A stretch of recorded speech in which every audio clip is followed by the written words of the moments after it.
Start हो गया ना recording? Yes sir. Okay sir, okay sir, good evening again sir, good evening सबको फिर से। अच्छा देखो, इकोनॉमिक्स में हम लोग बेसिकली कंज्यूमर बिहेवियर पे थोड़ा डिटेल्स डिस्कशन कर रहे थे, है ना? कंज्यूमर बिहेवियर, मेरा साउंड क्लियर है ना सबको? हाँ sir? Yes sir. Okay sir.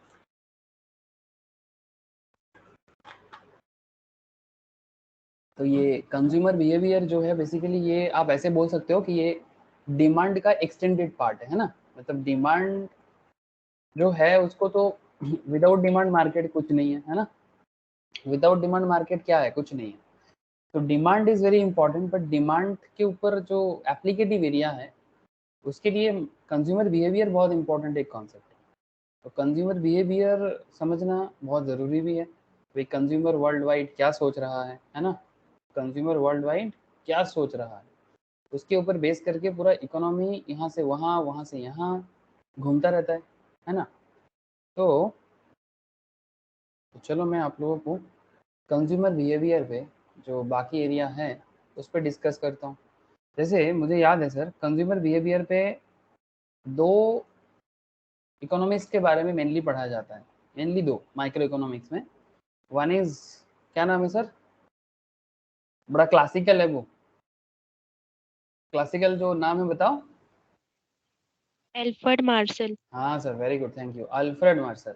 और एक और दो बंदा है, उनका नाम क्या है?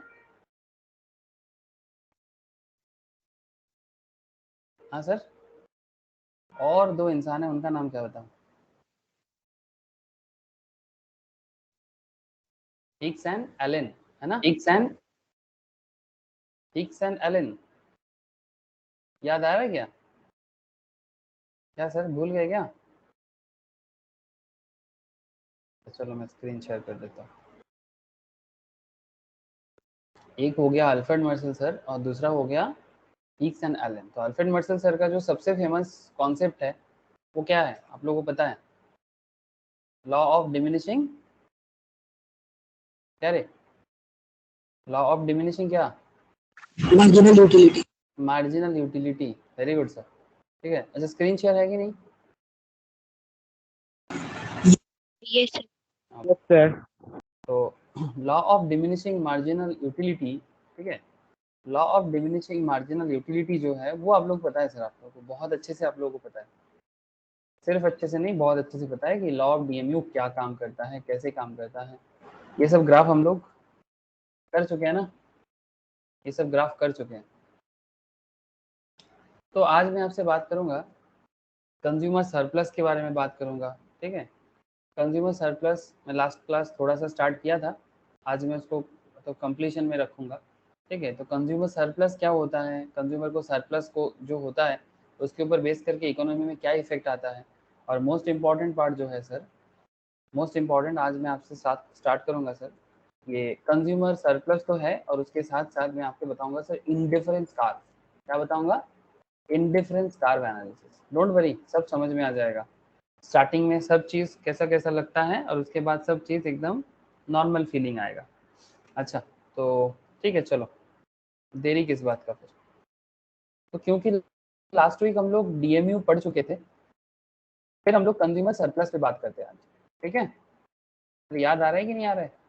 अगर किसी का लास्ट वीक का क्लास मिस है तो उनको मैं बस इतना बोलूँगा कि एक बार लास्ट वीक का क्लास याद करके कर लेना, मेरे से मांग लेना क्लास और कर लेना। कंज्यूमर सरप्लस, अल्फ्रेड मार्शल, ये भी अल्फ्रेड मार्शल का ही बात चलेगा अभी, because Alfred Marshall and Hicks and Allen, इन दोनों ने ही एक्चुअली ये कंज्यूमर बिहेवियर का दो हिस्सों में बात किया, cardinal utility and ordinal utility, भूलना नहीं सर, ठीक है?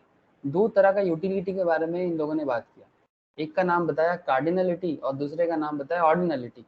अब ये कार्डिनल क्या करता है सर? कार्डिनल जो है वो नंबर से डिफाइन करते हैं, नंबर से मेजर करता है, उसको कार्डिनल यूटिलिटी बोलते हैं, जो बेसिकली अल्फ्रेड मार्शल सर ने बताया।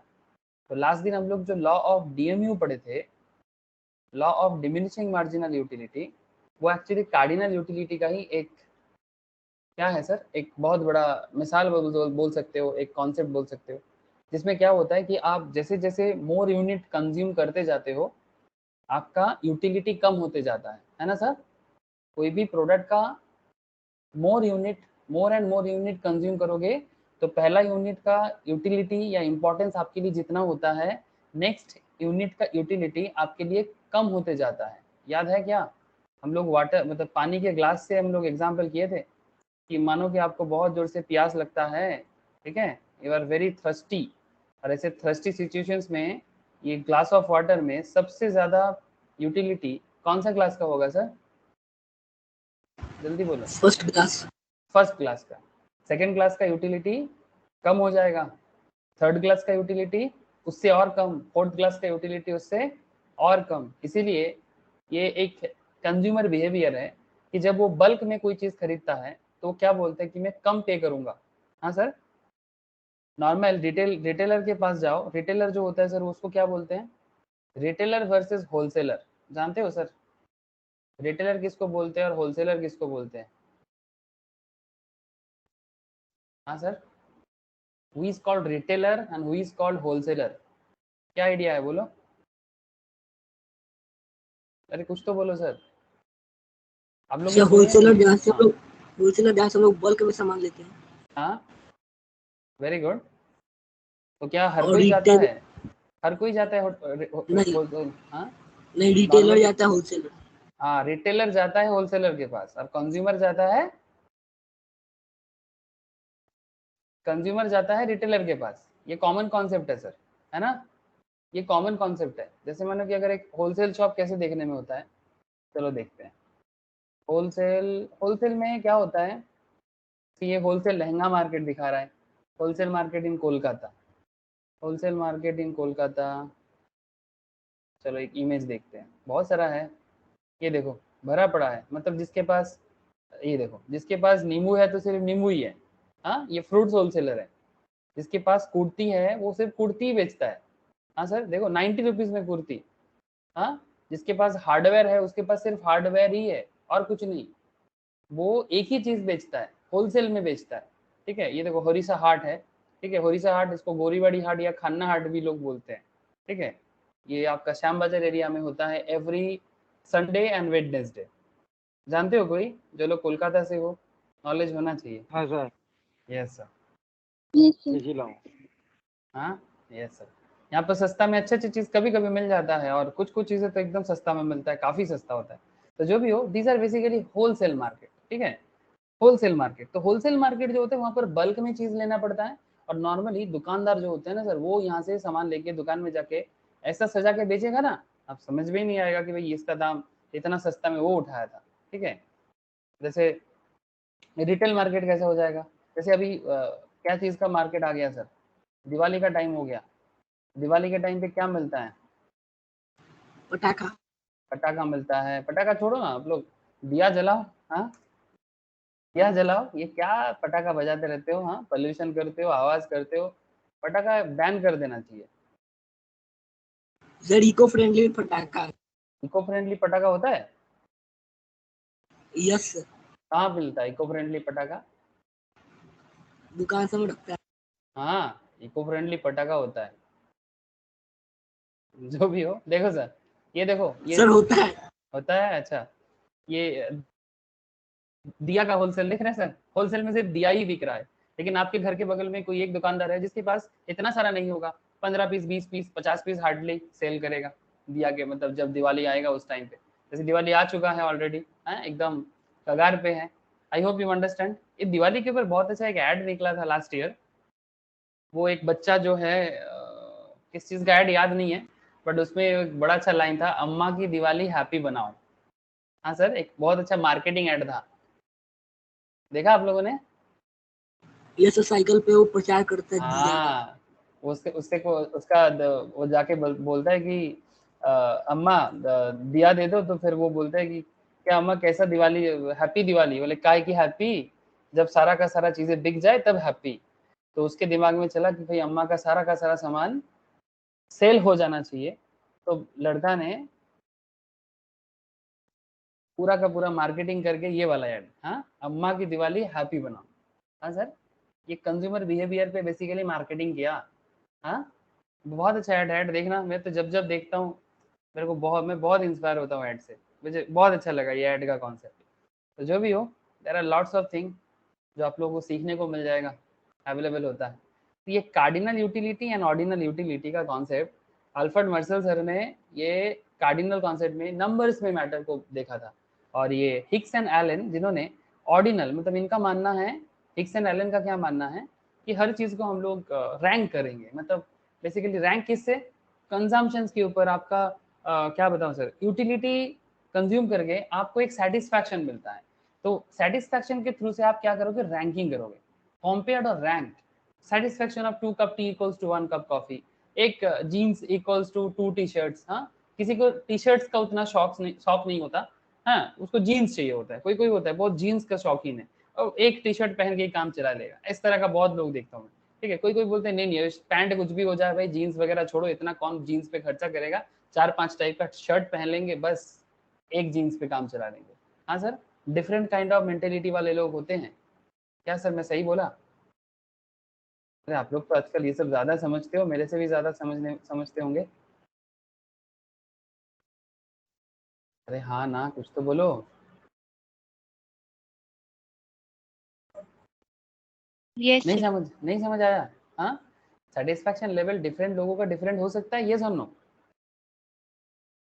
Yes sir. Yes, sir. हाँ Yes, बस sir. वही बोल रहा हूँ कि हिक्स एंड एलन का कॉन्सेप्ट सेटिस्फैक्शन के बेसिस पे, ठीक है। तो हिक्स एंड एलन पे बात करेंगे, जिसका मतलब एक्चुअली समझाया गया आपको इंडिफरेंस कर्व एनालिसिस पे। बट अभी मैं आपको थोड़ा सा कार्डिनल यूटिलिटी का ये कॉन्सेप्ट है, तो very famous concept cardinal utility के अंदर आता है, जो किसने बताया, जो बताया सर एक्चुअली अपना अल्फ्रेड मर्सेल नहीं, जिसका नाम है कंज्यूमर सरप्लस। अब ये कंज्यूमर का सरप्लस कैसे क्रिएट होता है, इसको थोड़ा ग्राफिकली भी देखना है, डेटा वाइज भी देखना है, और कॉन्सेप्चुअली भी समझना है, मार्केट वाइज। तो अल्फ्रेड मर्सेल ये चीज़ के ऊपर काफ़ी रिसर्च करके बताया कि कंज्यूमर सरप्लस जो होता है is the difference between maximum price a person is willing to pay for a goods and its market price. मतलब कोई भी प्रोडक्ट के लिए आप मैक्सिमम कितना पे करने के लिए जाते हो और अल्टीमेटली आप क्या पे करते हो। हाँ सर, जैसे दिवाली का टाइम है तो मेरे दिमाग में दिवाली का मार्केटिंग बड़ा दिमाग में घूम रहा है सर। हाँ, अच्छा दिवाली के टाइम पे आप क्या क्या खरीद सकते हो, आप लाइट खरीद सकते हो, भगवान जी का मूर्ति खरीदते हो। हाँ सर, दिवाली के टाइम पे आप भगवान जी की मूर्ति खरीदते हो, दिया खरीदते हो, लाइट खरीदते हो घर के सजाने के लिए, बहुत सारी चीजें। तो आप एक आइडिया लेके जाते हो कि भाई मेरे को कुछ दिया खरीदना है, आप सोच के गए कि ये सब डिजाइनर जो दिया है आपके क्या दाम हो सकता है सर, 20 रुपीज या उससे ज्यादा? अरे 20 रुपीज होगा सर 10 টাকা পিস হবে। 10 টাকা पीस, अरे चलो 10 টাকা पीस, सोविक ने बताया 10 रुपीज, ठीक है। तो किसी ने सोचा, मैंने सोचा 20 रुपया, ठीक है। रेडी टू पे मैं कितना था, 20। सोविक ने मेरे को रियल दाम बताया, ठीक है। ऐसे सोविक पटाखा मार्केट के आसपास में रहते हैं, बड़ा फेमस पटाखा मार्केट है, इलीगल मार्केट। हाँ सोविक, तेरे वहां से वो क्या नाम है, चंपाहटी, तेरे घर के आसपास है ना? हाँ सर, हाँ सर। हाँ, सोविक वहाँ पर मतलब चंपाहटी है, सोविक जहाँ रहता है बारुईपुर में, वहाँ पर बहुत सस्ता में पटाखा मिलता है। हाँ सोविक, तेरे साथ कोई कांटेक्ट करेगा तो तू बाजी खरीद के दे देगा उसको, चंपाहटी को। हाँ सर। अरे वाह, बढ़िया है। ठीक है, ये मेरा भाई लोग जाता था चंपाहटी पहले, मैं जाना मना कर दिया, मतलब चुपचाप तुम लोग ना पोल्यूशन करना बंद करो। हाँ, इसलिए वो लोग जाना बंद कर दिया। यार ये এবছর देखो, প্রচুর কড়াকড়িও করে দিয়েছে। हाँ करना भी चाहिए सर, वो अच्छा बात नहीं है। ये देखो सर, पुलिस पकड़ता भी है, बहुत पकड़ता है।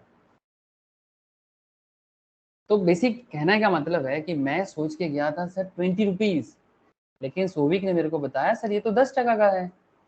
तो मैं रेडी टू पे कितना हूँ, 20, बट एक्चुअल में मार्केट में मैं कितना पे कर रहा हूँ, 10। तो मेरा सेविंग कितना हो गया सर, 10।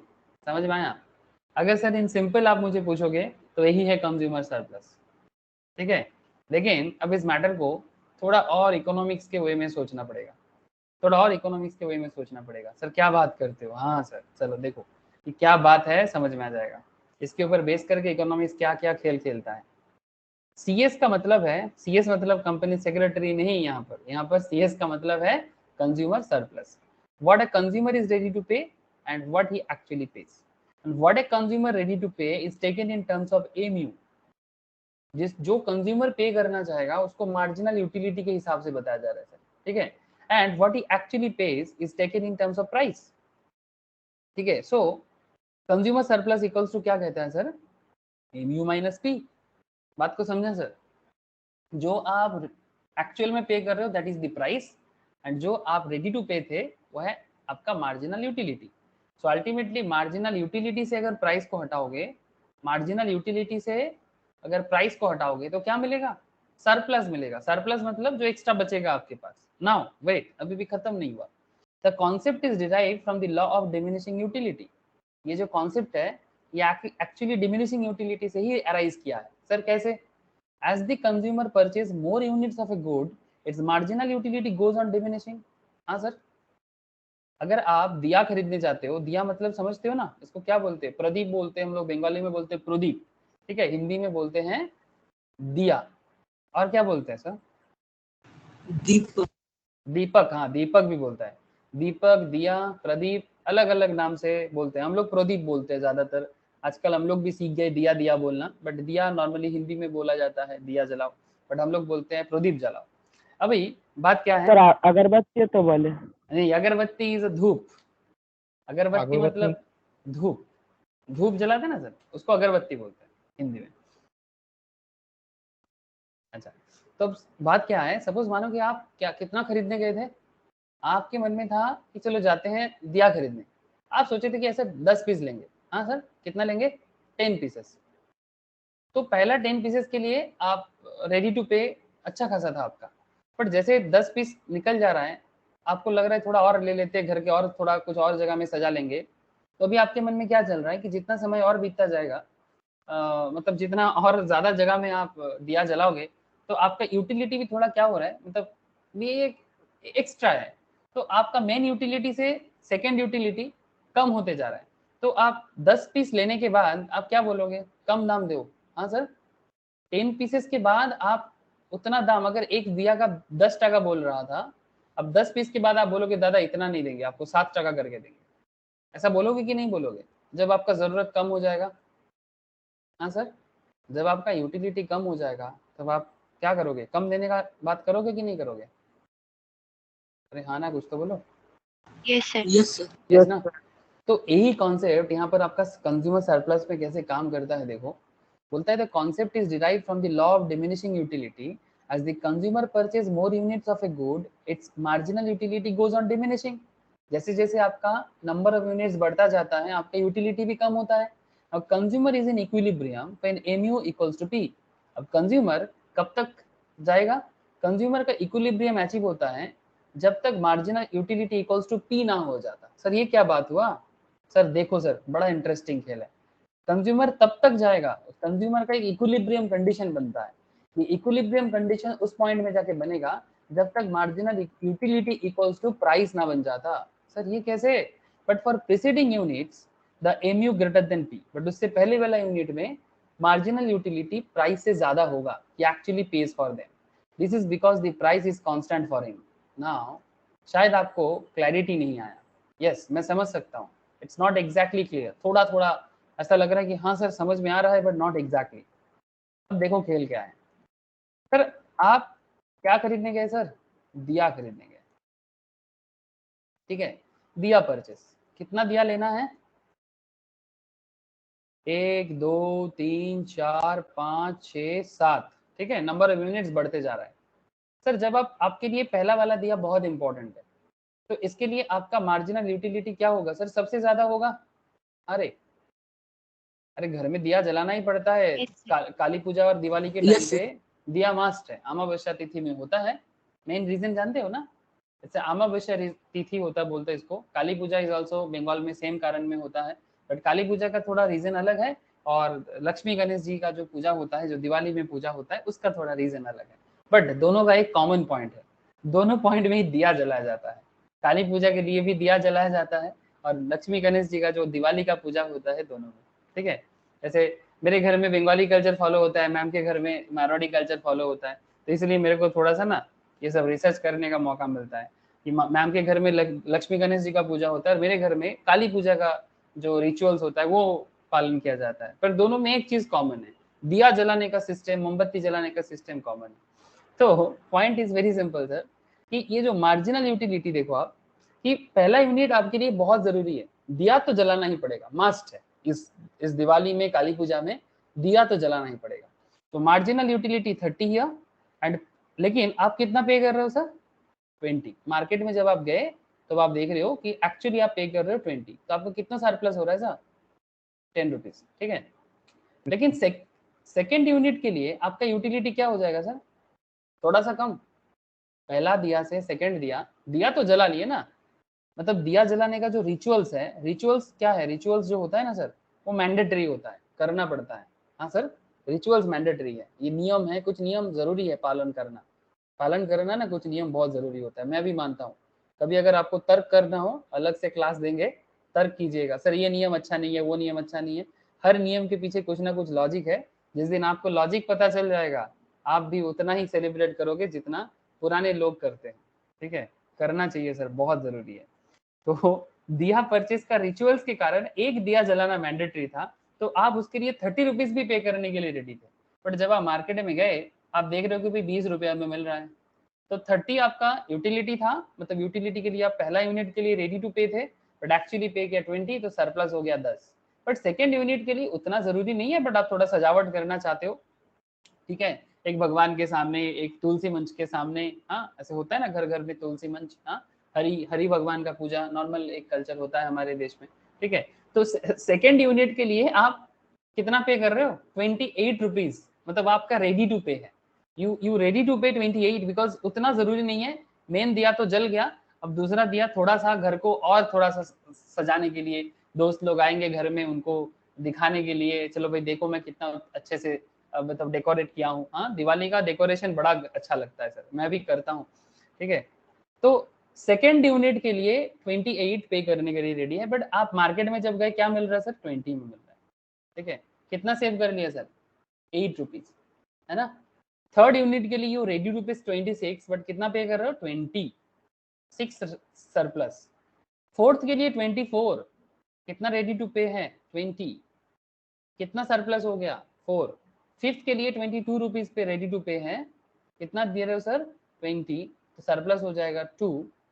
एंड सिक्स यूनिट के लिए यू रेडी टू पे है 20, और मार्केट में भी मिल रहा है 20, तो आपका कंज्यूमर सरप्लस यहाँ पर जाके हो गया 0, एंड इस पॉइंट में आपका यूटिलिटी एंड प्राइस हो गया इक्वल, आपका यूटिलिटी एंड प्राइस हो गया इक्वल।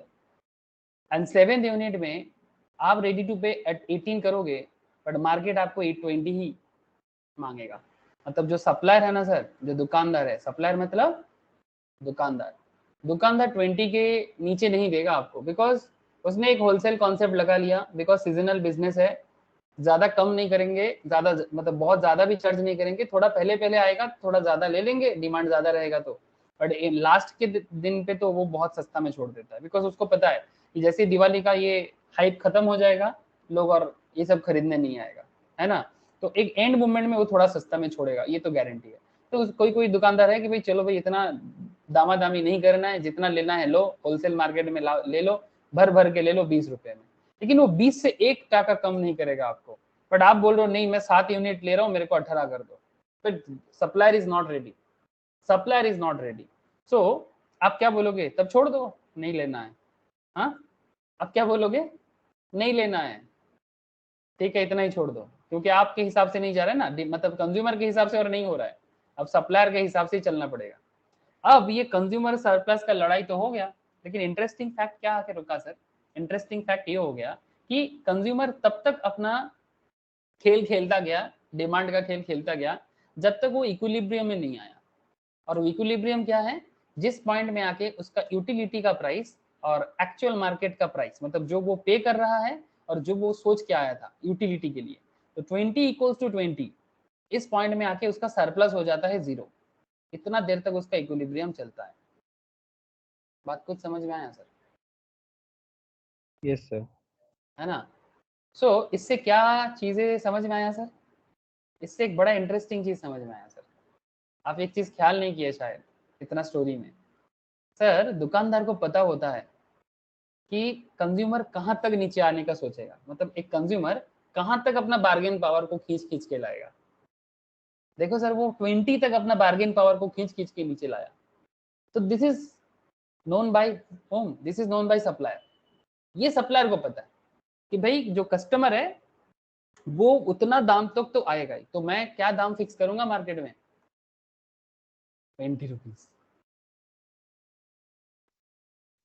मतलब कंज्यूमर का जो यूटिलिटी लेवल है ना, उस यूटिलिटी का जो लेटेस्ट लेवल होगा उस लेवल तक वो अपना प्राइस फिक्स कर सकता है, बट उसके नीचे नहीं। उसके ऊपर कर सकता है नो प्रॉब्लम, बट इतना तो वो करेगा ही, उसके नीचे नहीं करेगा।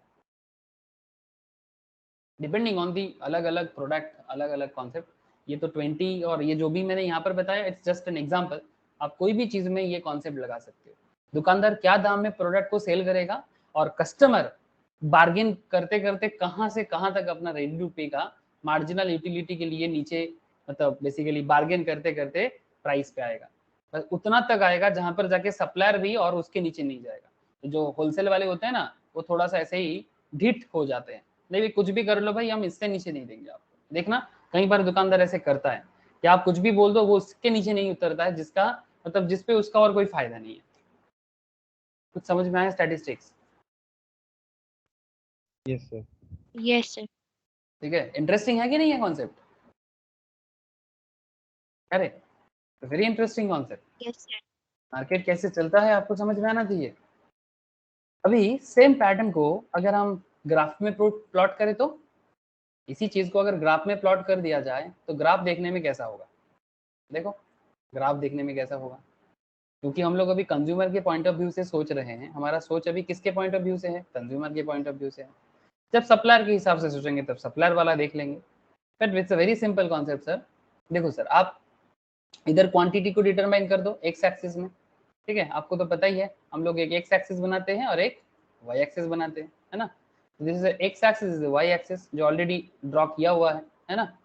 तो मैं इसी पे आपको शो करता हूँ सर। देखो 0 2 4 6 8 10, this is what, this is price and marginal utility, ठीक है, वाई एक्सिस में।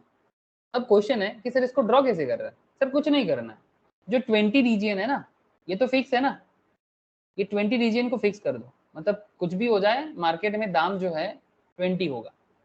कस्टमर जो है वो फर्स्ट यूनिट के लिए कितना सोच रहा था? 30 देगा। सेकंड के लिए 28 सोच रहा था। तो देखो धीरे धीरे उसका रेडी टू पे क्या हो रहा है सर? कम होते जा रहा है। धीरे धीरे उसका रेडी टू पे 30 28 26 24 22 22 20 इस तरह से नीचे आता गया। कब तक नीचे आया सर? जब तक 20 में नहीं पहुंचता है। और ये 20 में क्या है, सप्लायर भी अपने आप को कांस्टेंट कर दिया, भाई कितना नीचे आना है और मैं 20 के नीचे तुम्हें सेल नहीं करूंगा। तो कस्टमर को भी उस पे जाके ना अपने आप को इक्विलिब्रियम करना पड़ता है कि भाई बहुत हो गया अब छोड़ो, इक्विलिब्रियम हो गया, ठीक है? इसके नीचे दुकानदार भी नहीं जाएगा, हम भी नहीं आ सकते, क्योंकि दोनों का म्यूचुअल अंडरस्टैंडिंग तो होगा ना सर। तो जिस पॉइंट में आके मार्जिनल यूटिलिटी और प्राइस इक्वल हो जाता है उस पॉइंट में आके और नहीं होगा। अब सवाल है कि कंज्यूमर का सरप्लस एरिया कौन सा है? ये वाला एरिया है कि भाई उसका रेडी टू पे और मार्केट में एक्चुअली जितना पे किया। ये जो गैप आपके सामने क्रिएट हुआ सर, गैप देख पा रहे हो ना सर? अरे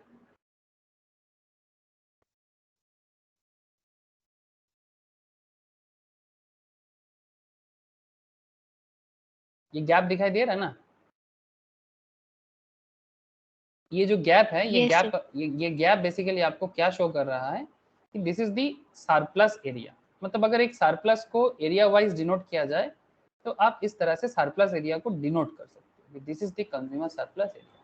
मतलब पहले सरप्लस कंज्यूमर को ज्यादा मिल रहा था, फिर धीरे धीरे जैसे वो बार्गेन और करता गया उसका सरप्लस और थोड़ा कम होते गया, है ना? But ultimately this is consumer surplus की मार्केट में। अभी कंज्यूमर सरप्लस के कॉन्सेप्ट में ही दुकानदार भी अपना प्राइस डिसाइड कर सकता है, मैक्सिमम क्या मिनिमम क्या दाम में मैं बेच सकता हूँ, होलसेल प्राइस भी डिसाइड कर सकता हूँ, ठीक है? और मार्जिनल यूटिलिटी जो बेसिकली कंज्यूमर के तरफ से प्रोसीड्स होते हैं उसके ऊपर भी बेस करके पूरा का पूरा खेल बन सकता है। बोलो सर, कोई दिक्कत, कोई प्रॉब्लम, कोई आए कुछ भी डाउट हो तो पूछो कंज्यूमर सरप्लस। पहले आप कॉन्सेप्ट समझा, उसके बाद आपको मैंने स्टैटिस्टिक्स बताया, उसके बाद मैंने आपको ग्राफ ड्रॉ करके भी दिखाया। लेकिन कोई डाउट हो तो पूछ लो सर, सबको समझ में आया कि नहीं ये भी बता दो। Hello sir. Yes sir. Yes sir. अच्छा, मेरे को सिर्फ प्रज्ञा का ही साउंड आया, बाकी सबका साउंड आना चाहिए। हाँ sir. Yes sir. Okay yes yes sir. Okay sir. तो ये रहा कंज्यूमर सरप्लस। अब ये कंज्यूमर सरप्लस में कुछ और चीजें जोड़ते हैं सर, ठीक है, इसमें थोड़ा सा कुछ एडिशन करते हैं। ये जो पूरा का पूरा एग्जाम्पल आपने देखा, the above table and figure, consumer is in equilibrium at the 6th unit because your marginal utility or price same है ना, that is ₹20, and in this way when he will consume 6 units then he is total ready to pay कितना, अगर आप 6 unit consume करते हो तो आप कितना एक्चुअली पे करने के लिए रेडी हो, ये भी डेटा आपको यहाँ मिल जाएगा ना। टोटल 6 यूनिट तक आप कितना रेडी टू पे हो सर, टोटल करोगे एक बार, 30 + 28 + 26 + 24 + 22 + 20 करके बताओ फटाफट।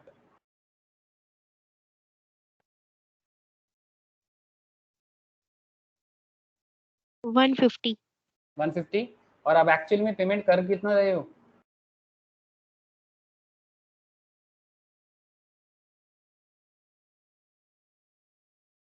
रेडी टू पे 150, very good sir, but actual में पेमेंट कितना कर रहे हो, 20 करके 6 यूनिट का 120। 120। सो टोटल कंज्यूमर सरप्लस कितना हो गया आपका, 150 30। - 120 equals to 30, which is maximum, जो मैक्सिमम सरप्लस आप गेन कर सकते हो। सिंपल है ना, सिंपल बात है।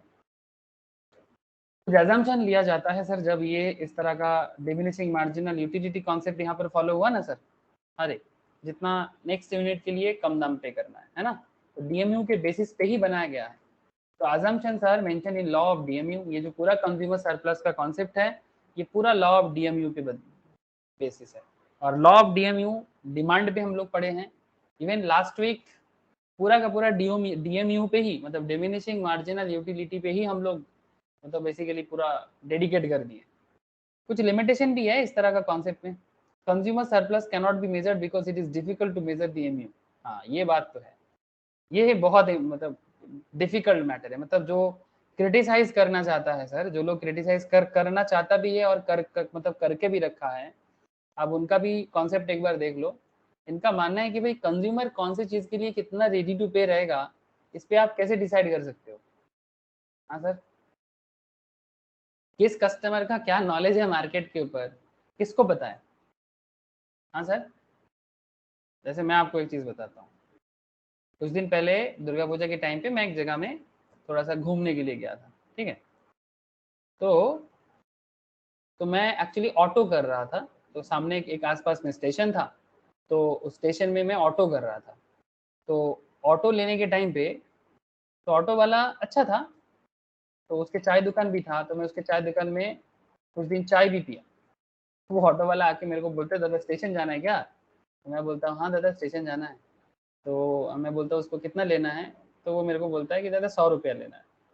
वो ऐसा बोला मेरे को, बड़ा अच्छा बोला सर, मेरे को थोड़ा प्यार से बोला कि दादा 100 रुपीज़ मैं बोल रहा हूँ, अब आप बोलिए, बात समझ रहे हैं सर, ठीक है, मानो कि यही ऑटो वाला है एग्जाम्पल के तौर पे ये मेरे को बोल रहा है ऐसे, तो ये कोलकाता वाला ऑटो वाला है, बट वो कोलकाता नहीं था, कोलकाता में ऑटो वाला नहीं समझेगा ये सब चीज़ें। तो उसने मेरे को डायरेक्ट बोला कि दादा मैं 100 रुपीज़ बोल रहा हूँ, अब आप बोलो कितना, ठीक है, डिस्टेंस ज़्यादा नहीं था, 2 किलोमीटर हार्डली, ठीक है, तो 2 किलोमीटर के लिए 100 रुपीज़ थोड़ा ज़्यादा है सर, ठीक है, तो 70 rupees 60 rupees it's a good deal, but ठीक है, एक टूरिस्ट के नाते आप उसको बोल सकते हो कि 80 भी ओके था, तो 20 रुपीज़ मैंने ज़्यादा दिया, तो उसने मेरा को 100 बोला, तो मैंने ना उसको और कुछ नहीं बोला, ठीक है चलो, लेकिन वो मेरे को और चांस दिया था कि मैं तो 100 बोल रहा हूँ, आप बताओ, अच्छा था, उसकी दुकान में चाय पीता था बोल के बोला, बट बाकी लोग तो मानते नहीं थे। बट कहने का मतलब यही है कि मैंने स्टेशन जाने का यूटिलिटी 100 रुपीज़ कैसे मान लिया, ठीक है, मेरे जगह कोई और होता वो बोलता कि 50 रुपीज़ में जाएंगे, क्यों 100 देंगे। किसी का ऐसा भी सोच हो सकता है कि वो सोचेगा कि भाई वो तो देख के समझ में आता है, भाई कम से कम 200 रुपया तो लगेगा, हाँ इतना कम में कैसे लेके जा सकता है। तो कोई 200 वाला यूटिलिटी वाला होगा, कोई 100 वाला यूटिलिटी वाला होगा, कोई 50 रुपया वाला यूटिलिटी वाला होगा, तो कम से कम आप बात समझ रहे हो ना सर, कि ये आइडेंटिफाई कैसे करेंगे कि मार्जिनल यूटिलिटी कैसे डिसाइड हो सकता है किसी का? आपको बात समझ में आ रहा है सर?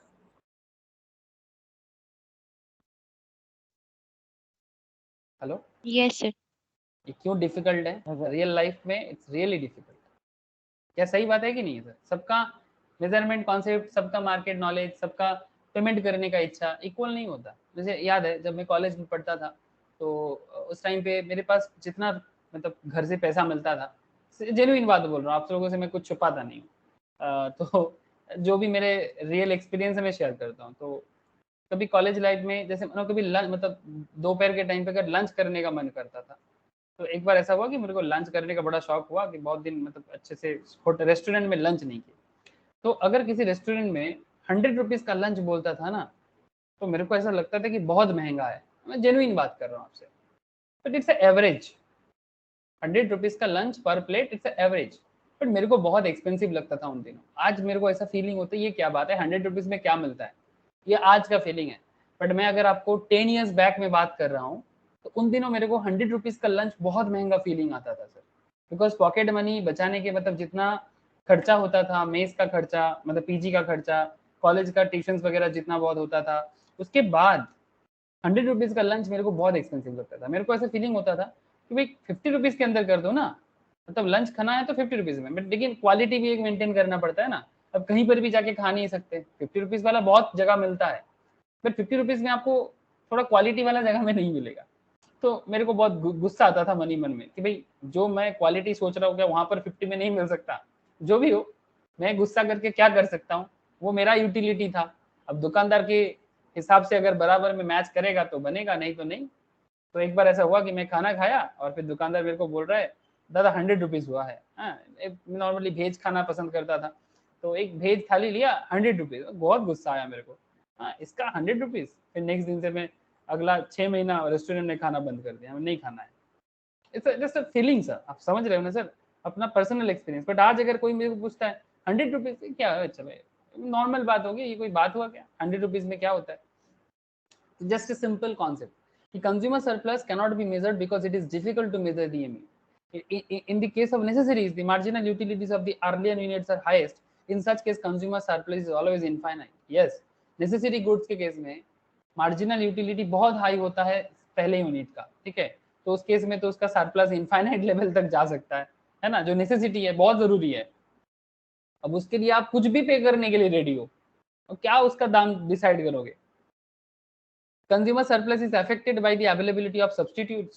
हाँ sir, availability of substitutes. Substitute अगर कुछ है साथ में तो फिर आपका कंज्यूमर सरप्लस अफेक्ट कर सकता है। There is no simple rule of deriving utility of article. Prestige value diamond, water diamond paradox, ठीक है। वाटर डायमंड मतलब देखो, एक गुड्स है डायमंड का जो प्रेस्टीज गुड वैल्यू है, उसके लिए भी आप पेमेंट ज्यादा करना चाहते हो, ठीक है। एक होता है वाटर जो आपका जिंदगी बनाने वाले हैं ऐसी चीजें। जैसे मेरे को याद है मेरे एक रिलेटिव्स में किसी का तबीयत खराब था, तो उनको एक इंजेक्शन चाहिए था। आप बिलीव नहीं करोगे, उसका कुछ पेन था, इतना पेन हो रहा था, तो वो इंजेक्शन के बिना उसका पेन कम नहीं हो सकता। खड़गपुर टाउन में केजीपी जानते हो ना, खड़गपुर रेल शहर बोला जाता है, ऐसे मेडिकल का कमती नहीं है। तो केजीपी टाउन में पागल की तरह घूम रहा हूँ, कहीं पर भी मुझे वो एक इंजेक्शन नहीं मिल रहा है।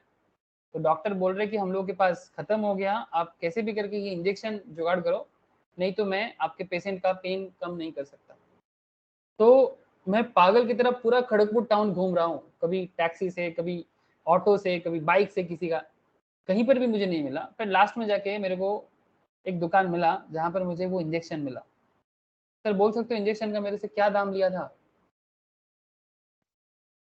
हाँ सर, कितना हो सकता है? 500 500 सर 20 रुपीज। 1000 20 रुपीज। चौंक गए ना सर? ऐसा होता है Yes. इंसान के साथ। जब मेरे को वो 20 रुपीज वाला, मैं बोला, मैं पूछा उसको फिर से, बोले दादा 20 रुपीज? बोले हाँ 20 रुपीज। मैं बोले दादा ठीक से बोलो, बोले हाँ 20 रुपीज। मेरे को नहीं पता मेरा चीजों का दाम क्या है। फिर ना मैं प्रिस्क्रिप्शन के साथ उसको दोबारा मैच किया। मैं बोली एक बार देखिए ना, ये वही वाला ना जो आपने दिया? बोले हाँ। मैं बोली इतना कम दाम? बोले दादा यही इसका दाम ज़्यादा नहीं है, इसका कम दाम ही होता है। अब क्या बोलूँ, मेरे को इतना जल्दी था, मैं भागा भागा उसको लेके हॉस्पिटल आया। मेरे को विश्वास नहीं हो रहा था कि एक ऐसा पेन किलर वाला एक इंजेक्शन जो कहीं नहीं मिल रहा है, जिसका दाम 20 रुपये है। सीरियसली मैं आसमान से टपका और खजूर पे लटका। এটা কম দাম বলে মনে হয় কেউ রাখে না। हाँ, कम दाम बोले रखे ना। দাম বলে মনে হয় রাখে না। नहीं नहीं यार, कुछ रीजन था, पता नहीं क्या रीजन होगा, बट हो सकता है। নাহলে তো শেষ হয়ে গেছে খেতে হবে। नहीं, पूरा शहर में नहीं मिलेगा। हाँ, पूरा शहर में हाँ। कम से कम 50 दुकान छान मारा था, 50 दुकान, वो भी 5-5, 10-10 किलोमीटर इधर उधर करके। खड़गपुर काफी बड़ा शहर है, सोच नहीं सकता, मैं पागल की तरह ढूंढा था जो भी हो। तो ये इस तरह का कॉन्सेप्ट, ठीक है। Marginal utility does not remain constant and this assumption is unrealistic. Marginal utility constant नहीं हो सकता, कहीं किसी जगह में जाके वो कांस्टेंट हो जाएगा। ये क्रिटिसाइज जो कर रहा है, जो बेसिकली इसको क्रिटिक्स जो है इसका, उनका मानना है कि अनरियलिस्टिक है। बट फिर भी मेरे को कहीं लगता है सर, मैं इसको अनरियलिस्टिक नहीं मानता। अगर आप मुझे पूछो कि सर आप क्रिटिक्स हो कि नहीं, नहीं मैं क्रिटिक्स नहीं हूँ, मेरे को लगता है कि ऐसा होता है। और अल्फ्रेड मर्सेल सर का ये कॉन्सेप्ट का मार्केट में यूज भी बहुत है। बट हाँ, कुछ जगह में जाके इसका बहुत कंट्रोवर्सी हो सकता है।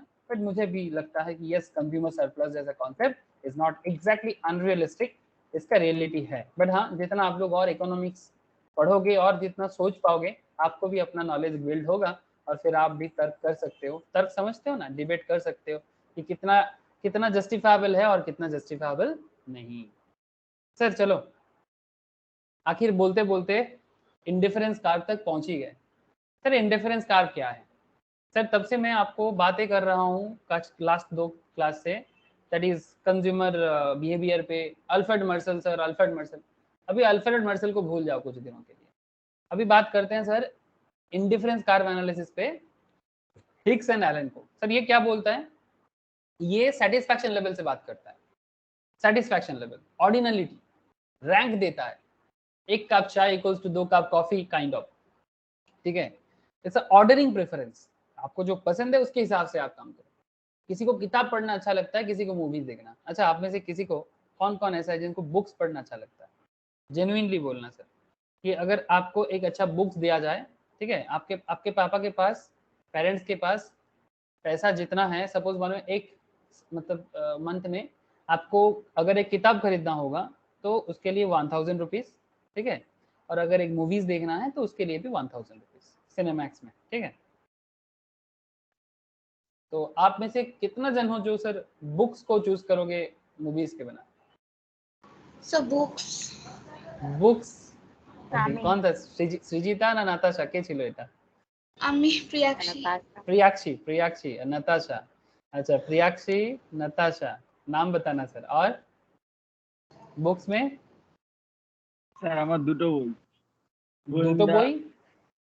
গোয়েন্দা হলে ঠিক আছে আর হরর মুভি এছাড়া না। नहीं नहीं, वो सब नहीं चलेगा, किसी एक को चूज करना है, वो सब नहीं है। सर चिढ़ भी बुक्स बुक्स में सृजिता आया लग रहा है। अच्छा, और कोई सर बुक्स में? 3 जन आया सर। अच्छा, इसका मतलब मैं बाकियों को मूवीज में शिफ्ट कर सकता हूँ, बाकी जो भी 8-10 जन है they are in movies. Okay, very good sir, no problem. जरूरी नहीं कि जो बुक्स वाले हैं वो ज्यादा इंटेलेक्चुअल्स है, ऐसा ऐसा सोचना एकदम गलत है, ठीक है।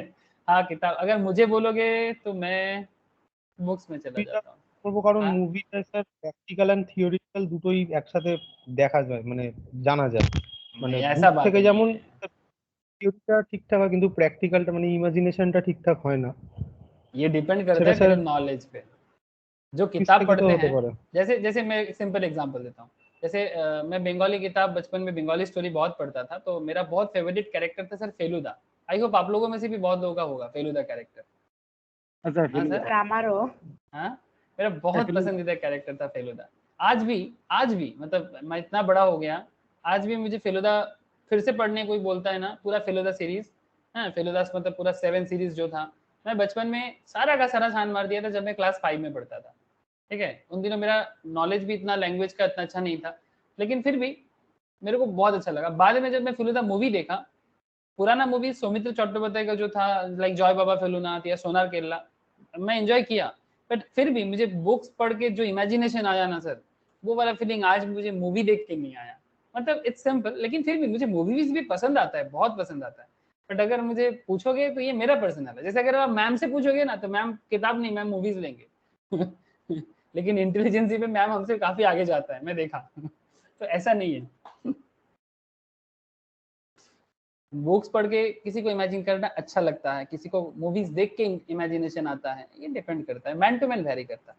ऐसे मैक्सिमम मूवीज चूज करेगा, तभी तो मूवीज का सेल इतना होता है, किताब से भी ज्यादा।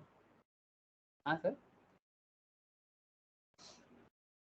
चलो ये एक अच्छा एग्जांपल था, मतलब ऑर्डिनल कॉन्सेप्ट में रैंक देने वाला। ठीक है, तो ऑर्डरिंग प्रेफरेंस, ओके, किसी को भी गुस्सा होने का जरूरत नहीं है, सब अच्छे हैं। assumptions underlying approach, IC approach।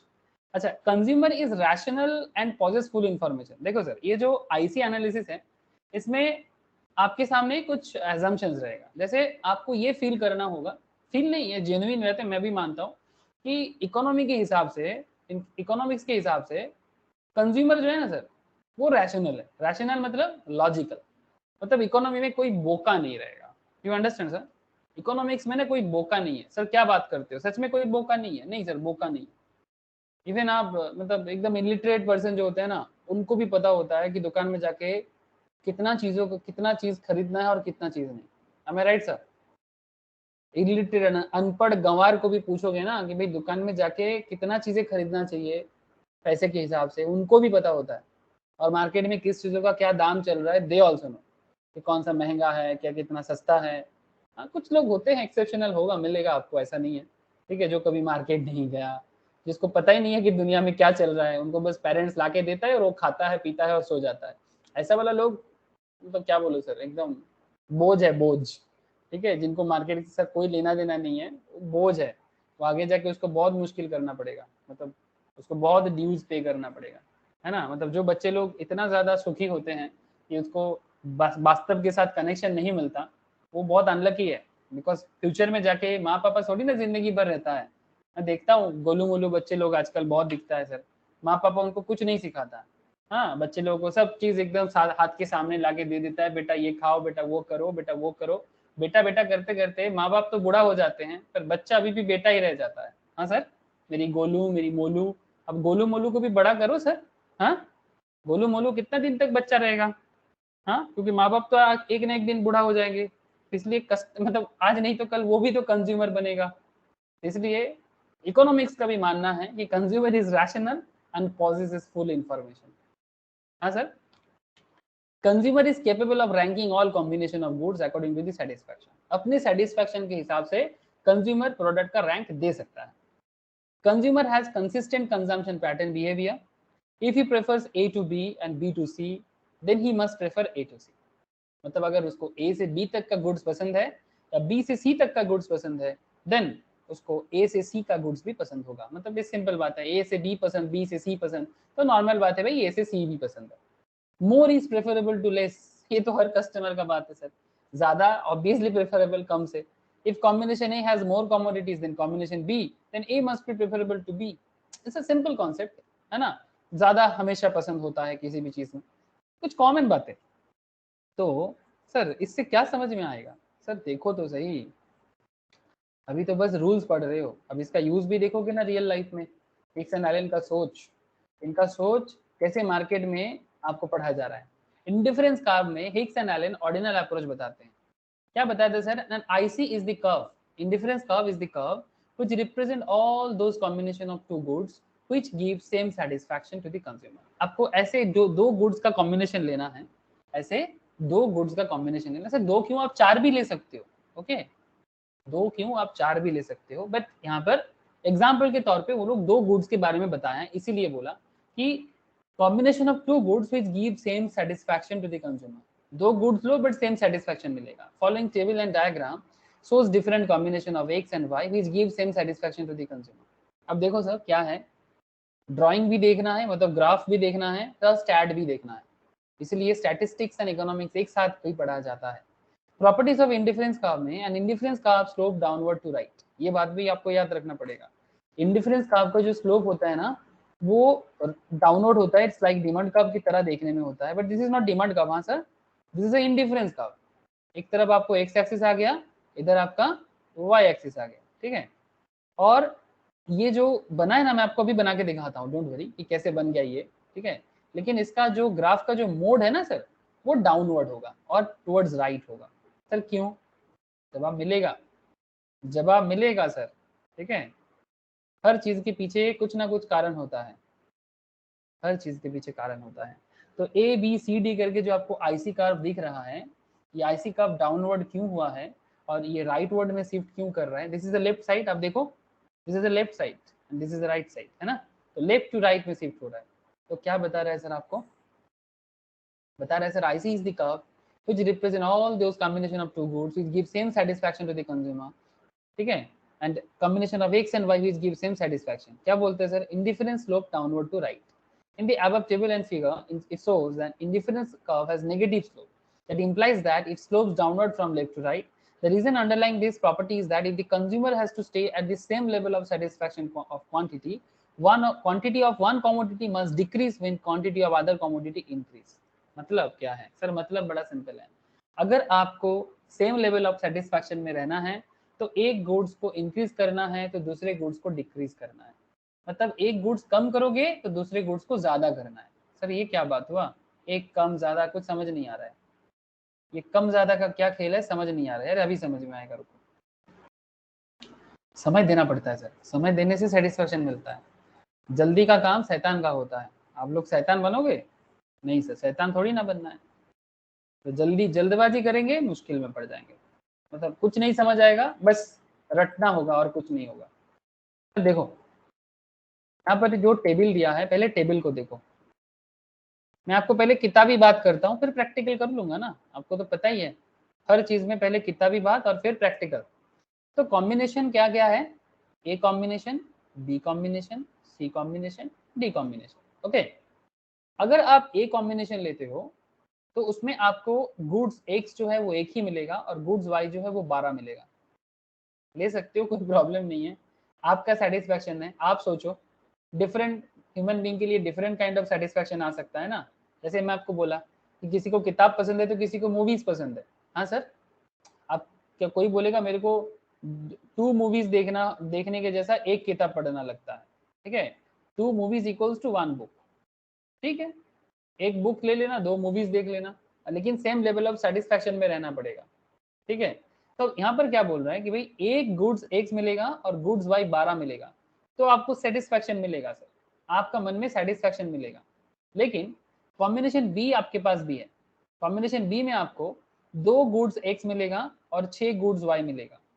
Combination सी में आपको 3 गुड्स एक्स मिलेगा, 4 गुड्स वाई मिलेगा। एंड कॉम्बिनेशन डी में आपको 4 एक्स मिलेगा, 3 वाई मिलेगा। सर क्या मतलब? सर एक चीज ख्याल किया आपने, सेटिस्फैक्शन लेवल को शो करने के लिए आपको हर बार 12 का ही एक मतलब कॉन्सेप्ट रखा है। 1 इंटू 12 कितना होता है? 12। 2 इंटू 6 कितना होता है? 12। 3 इंटू 4? 12 4 इंटू 3? 12। है ना। इससे क्या पता चला कि आपका level of satisfaction her case में सेम है ना। आपका level of satisfaction her combination में सेम है। लेकिन अगर आपको लेवल में सेम रहना है बट थोड़ा बहुत इंक्रीज डिक्रीज कर सकते हो आप, ठीक है। तो सिंपल एक बात करते हैं, दिवाली का टाइम है, शॉपिंग टाइम है। सर में से 12 भी रहेगा, हाँ बोलो बोलो। इसको कभी अलग नहीं कर सकते, हर समय 12 भी रहेगा। नहीं नहीं, ये तो बस एग्जाम्पल के तौर पे बाबा, ये 12 तो जस्ट एग्जाम्पल के तौर पे, मतलब ये जो एग्जाम्पल यहाँ पर फॉर्म किया गया है ये 12 बन रहा है। जरूरी है कि हर केस में 12 बनेगा? हाँ सर, नॉट नेसेसरी। मतलब इन दिस केस ये 12 बन रहा है, मतलब 12 इज अ मतलब सिंबॉलिक, ये 12 इज अ सिंबॉलिक कॉन्सेप्ट कि भाई हर केस में मेरे को 12 मिल रहा है, मतलब वो 12 मेरा सेटिस्फैक्शन लेवल में सिमिलर सेटिस्फैक्शन है, ठीक है। मतलब अगर मुझे सिंपल, चलो अब ध्यान से सुनो बात को। कॉम्बिनेशन ए में आपको गुड्स एक्स और गुड वाई में, अच्छा शॉपिंग टाइम है तो क्या मैं आप लोगों को कपड़ा का एग्जांपल ले सकता हूँ? हाँ, दुर्गा पूजा, काली पूजा, दिवाली का टाइम है तो शॉपिंग एग्जांपल लेते हैं। तो शॉपिंग में क्या करोगे? अच्छा बोलो, एक जीन्स और 12 टी शर्ट चलेगा?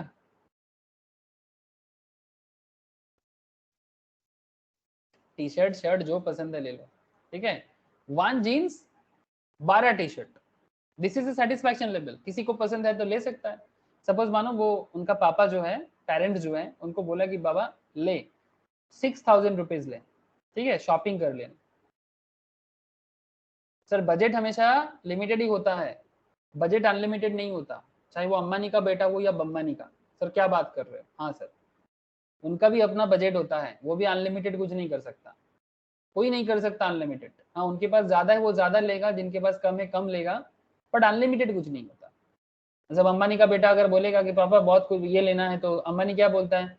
अंबानी बोलता है बेटा रुक, अभी इस बार जियो मार्ट लॉन्च किए हैं, अभी तो सऊदी आरामको में इन्वेस्ट किए हैं, अभी रुक जाओ, बाद में खर्चा करते हैं, है ना। वो क्या बोलेगा? प्राइवेट जेट खरीदना है, उसका थोड़ा शौक लेवल अलग होगा ना।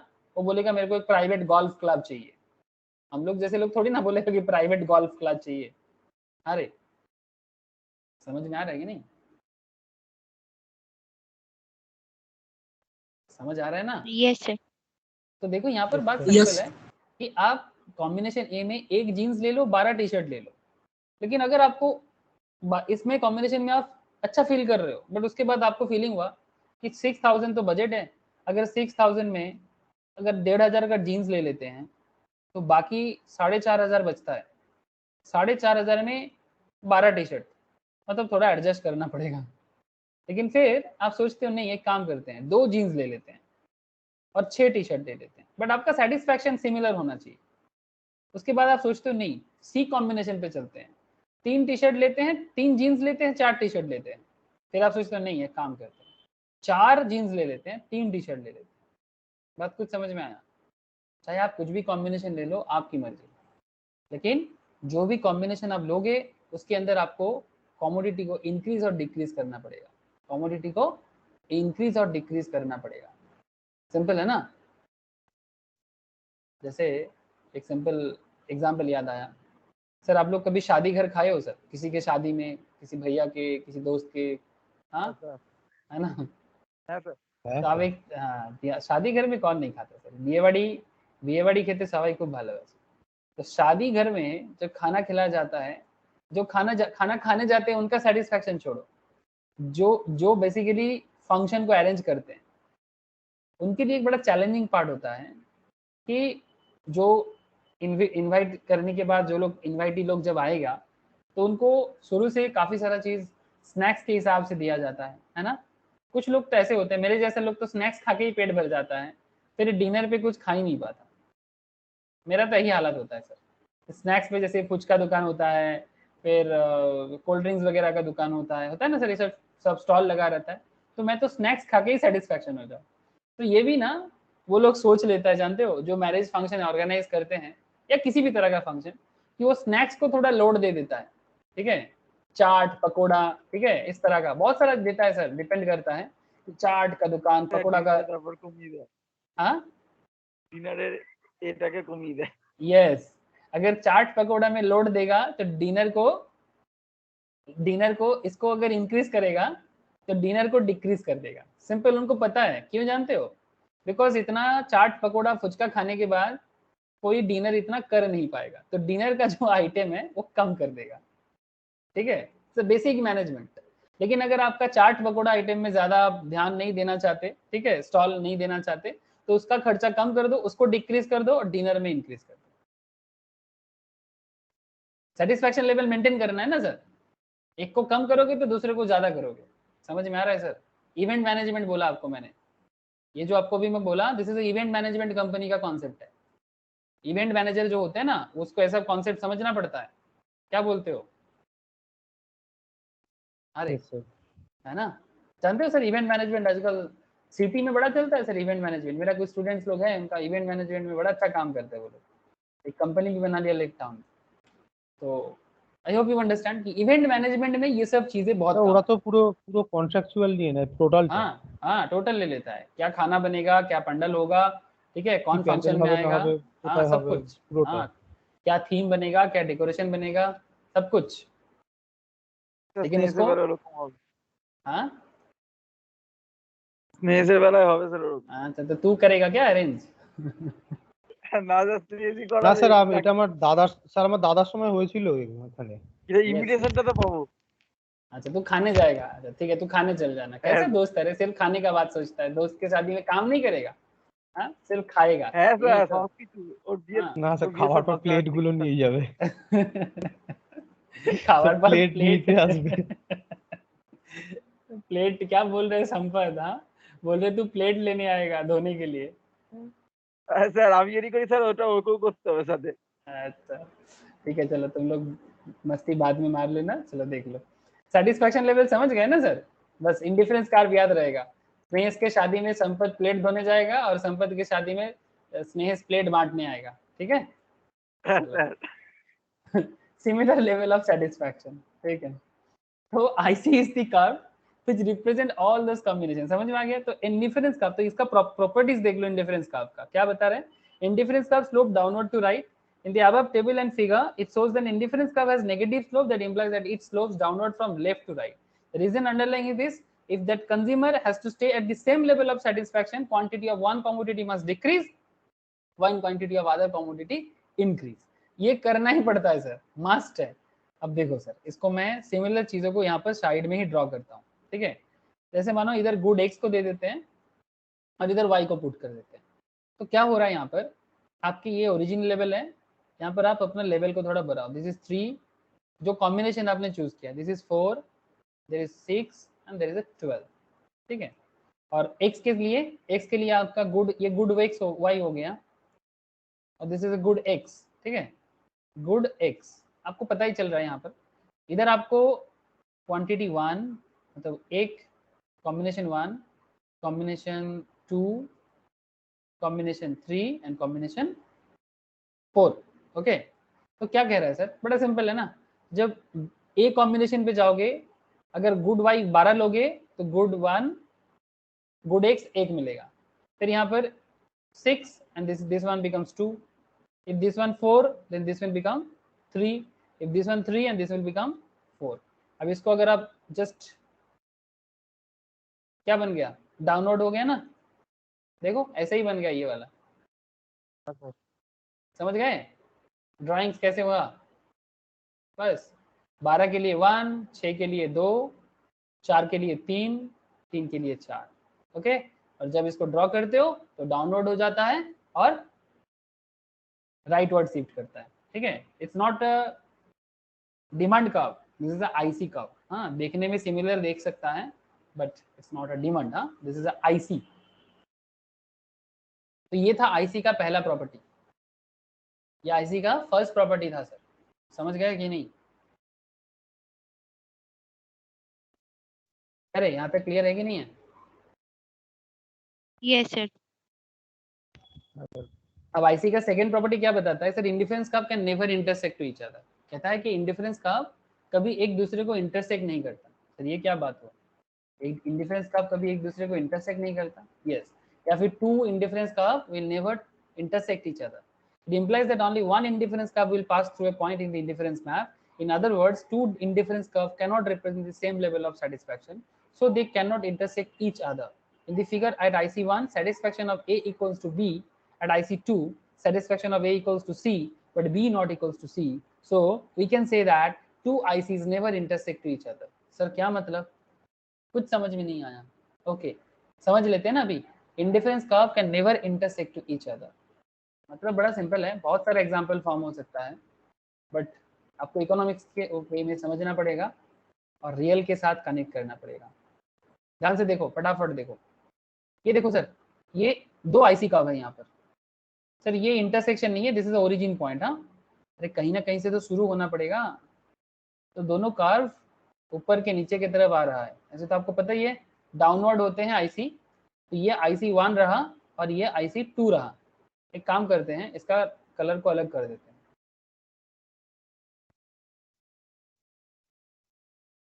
एक को मैं ग्रीन कर दिया, तो IC1 ग्रीन है और IC2 रेड है, ठीक है।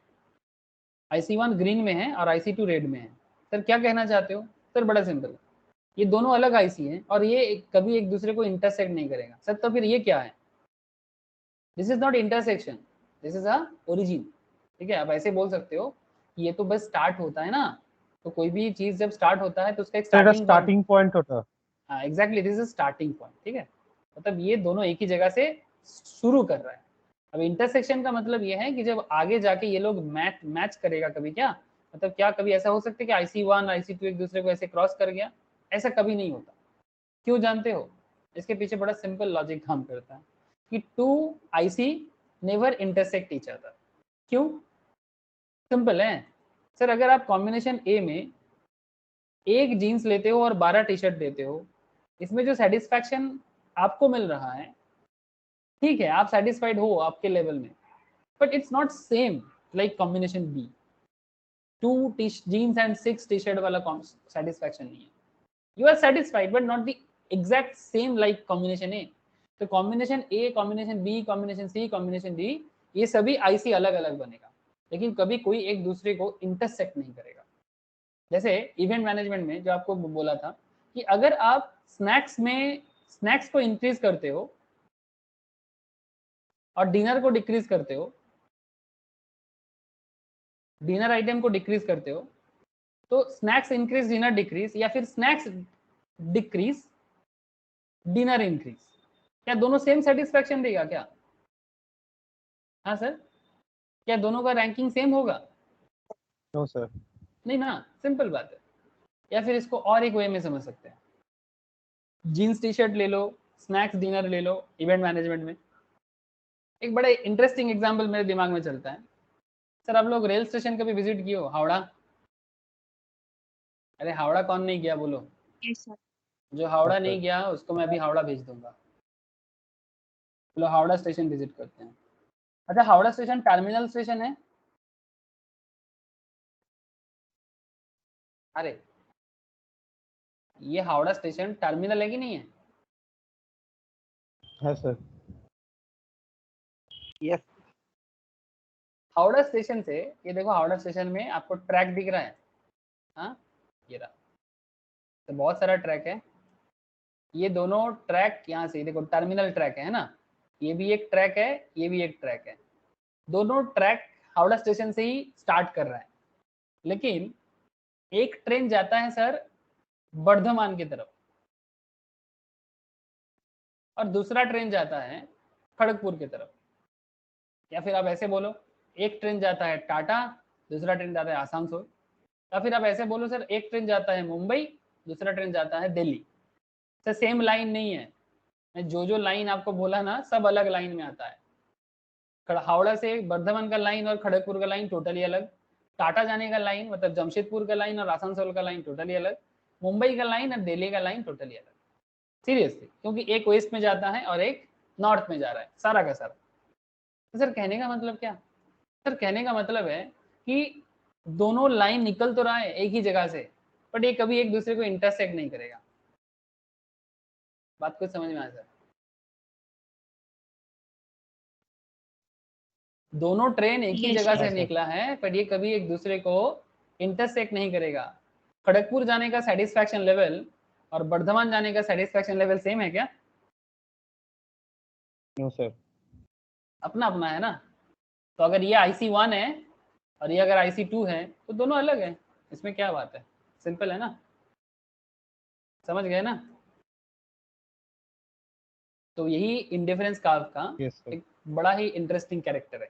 ठीक है, इंडिफरेंस कर्व का एक बड़ा इंटरेस्टिंग कैरेक्टर है कि 2 indifference curve never intersect each other.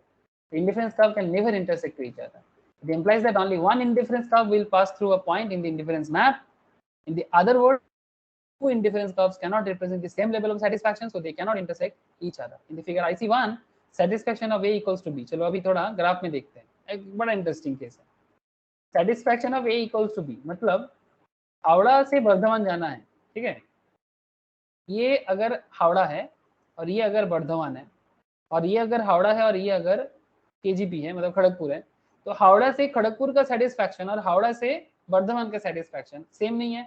तो हम ऐसे बोल सकते हैं ना, या फिर लाइन वाइज भी अगर आप देखो कि बोलते हैं कि A इक्वल्स टू B है, A इक्वल्स टू C है ना, but B not equals to C है ना sir. A Yes, equals sir. To B, A equals to C, but B not equals to C because दोनों अलग जगह में जा रहे हैं सर, दोनों का अलग काम बन रहा है। चाहे वो ट्रेन में जाओ, चाहे आप इवेंट मैनेजमेंट करो, चाहे टी शर्ट जीन्स पहनो, जो करना है करो। तो बस यही बात है, यही बोला है यहाँ पर कि इंडिफरेंस कर्व में two indifference curve never intersect each other. ठीक है। अच्छा, और एक बड़ा इंटरेस्टिंग बोला sir, indifference curves are always convex to the origin not concave. ये हमेशा अपने ओरिजिन की तरफ ऐसे होता है, ये जैसे दिख रहा है ना ऐसे। ठीक है, मतलब इसका जो कर्व है ये ओरिजिन की तरफ ऐसे कटोरा के शेप में ऐसे दिखता है। कटोरा का पीछे वाला हिस्सा इसको बोलते हैं बाउड आउट शेप, मतलब ये एक्चुअली बाउड आउट शेप है, मतलब कटोरा बोलते हैं ना उसको बाउड आउट शेप भी बोलते हैं सर। मतलब बॉल होता है ना, बॉल का पीछे वाला हिस्सा अगर निकल के बाहर जा रहा है तो वो कॉन्केव कहलाता है। ठीक है, सॉरी कॉन्वेक्स कहलाता है, नॉट कॉन्केव मतलब कॉन्वेक्स। मतलब कहने का मतलब है कि ये जो आपको दिख रहा है ये कॉन्वेक्स है, ऑलवेज कॉन्वेक्स। कॉन्वेक्स मतलब ओरिजिन की तरफ ऐसा करके रहेगा। ठीक है, और जो जैसे आप लोगों को पीपीसी याद है, जो लोग प्रोडक्शन पॉसिबिलिटी किए थे, पीपीसी कब ऐसे होता है हमेशा? अरे याद है किसी को पीपीसी का? जो लोग पीपीसी का क्लास किए थे एकदम बेसिक्स ऑफ इकोनॉमिक्स में, जो लोग एकदम स्टार्टिंग वाला क्लास, जिन लोगों ने नहीं किया यस सर। वो बाद में करेगा, बट एकदम स्टार्टिंग में जो पीपीसी किया था हम लोगों ने, प्रोडक्शन पॉसिबिलिटी, वो ऐसे दिखने में होता है, कॉनकेव होता है। हाँ sir, this is called concave and this is called convex. ठीक है, ये पीपीसी का एक कैरेक्टर, सॉरी पीपीसी बोला, आईसी का एक कैरेक्टर होता है कि आईसी कॉन्वेक्स होता है सर, कॉनकेव नहीं होता, याद रखिएगा सर। ये देखो,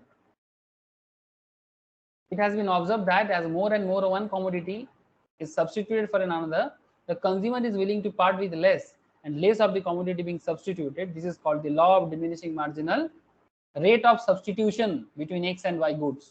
ये क्या है मैं आपको आगे समझाता हूँ। लॉ ऑफ DMRS(XY) मतलब diminishing marginal rate of substitution between दो गुड्स x एंड y। ये क्या होता है? Wait sir, wait. सुनने में ऐसा लगता है कि क्या धांसू चीज है, पर जब आपको बताएंगे ना आपको लगेगा कि वाह यही ये बात है क्या, ये तो होता ही रहता है।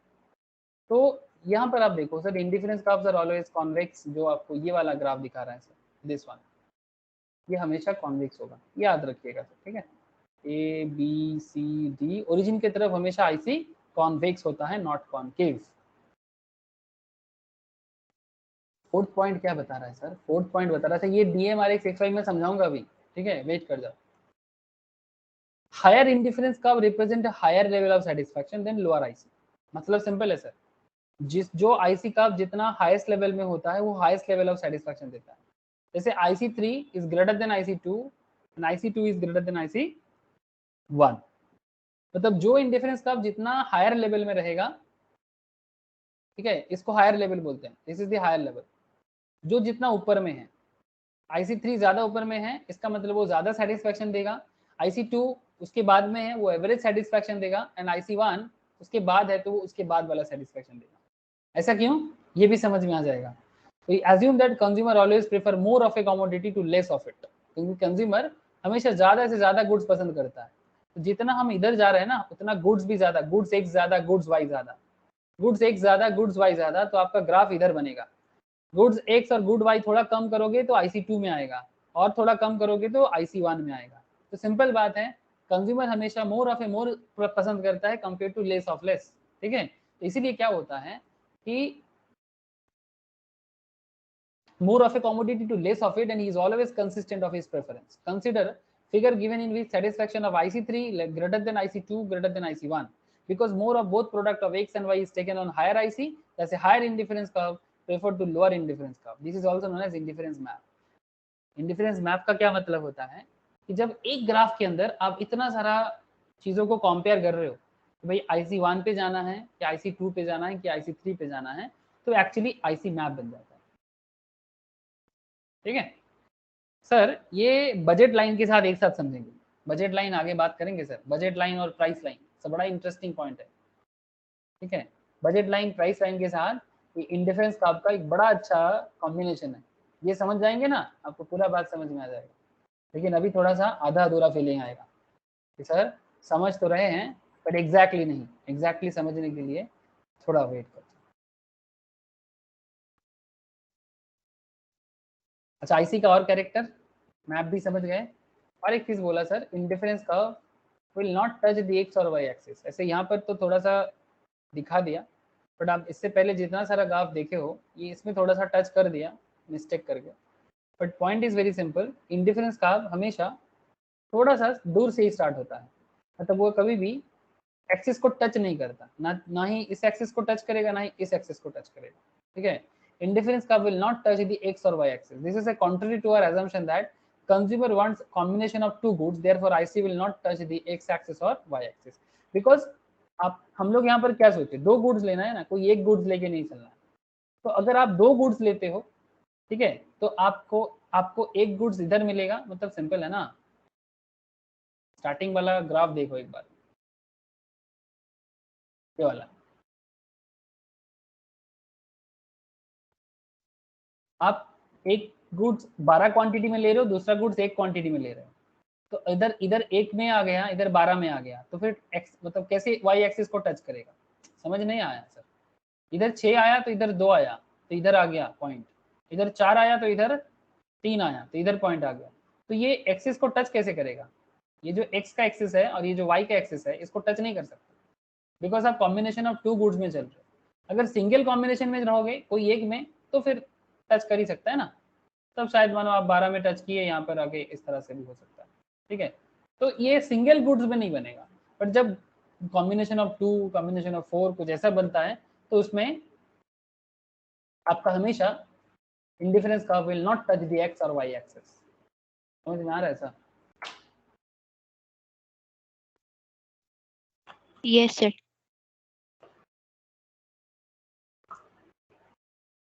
ये लास्ट में जितना कॉम्बिनेशन पढ़े, ये कैरेक्टरिस्टिक देखे, it's a simple characteristic sir.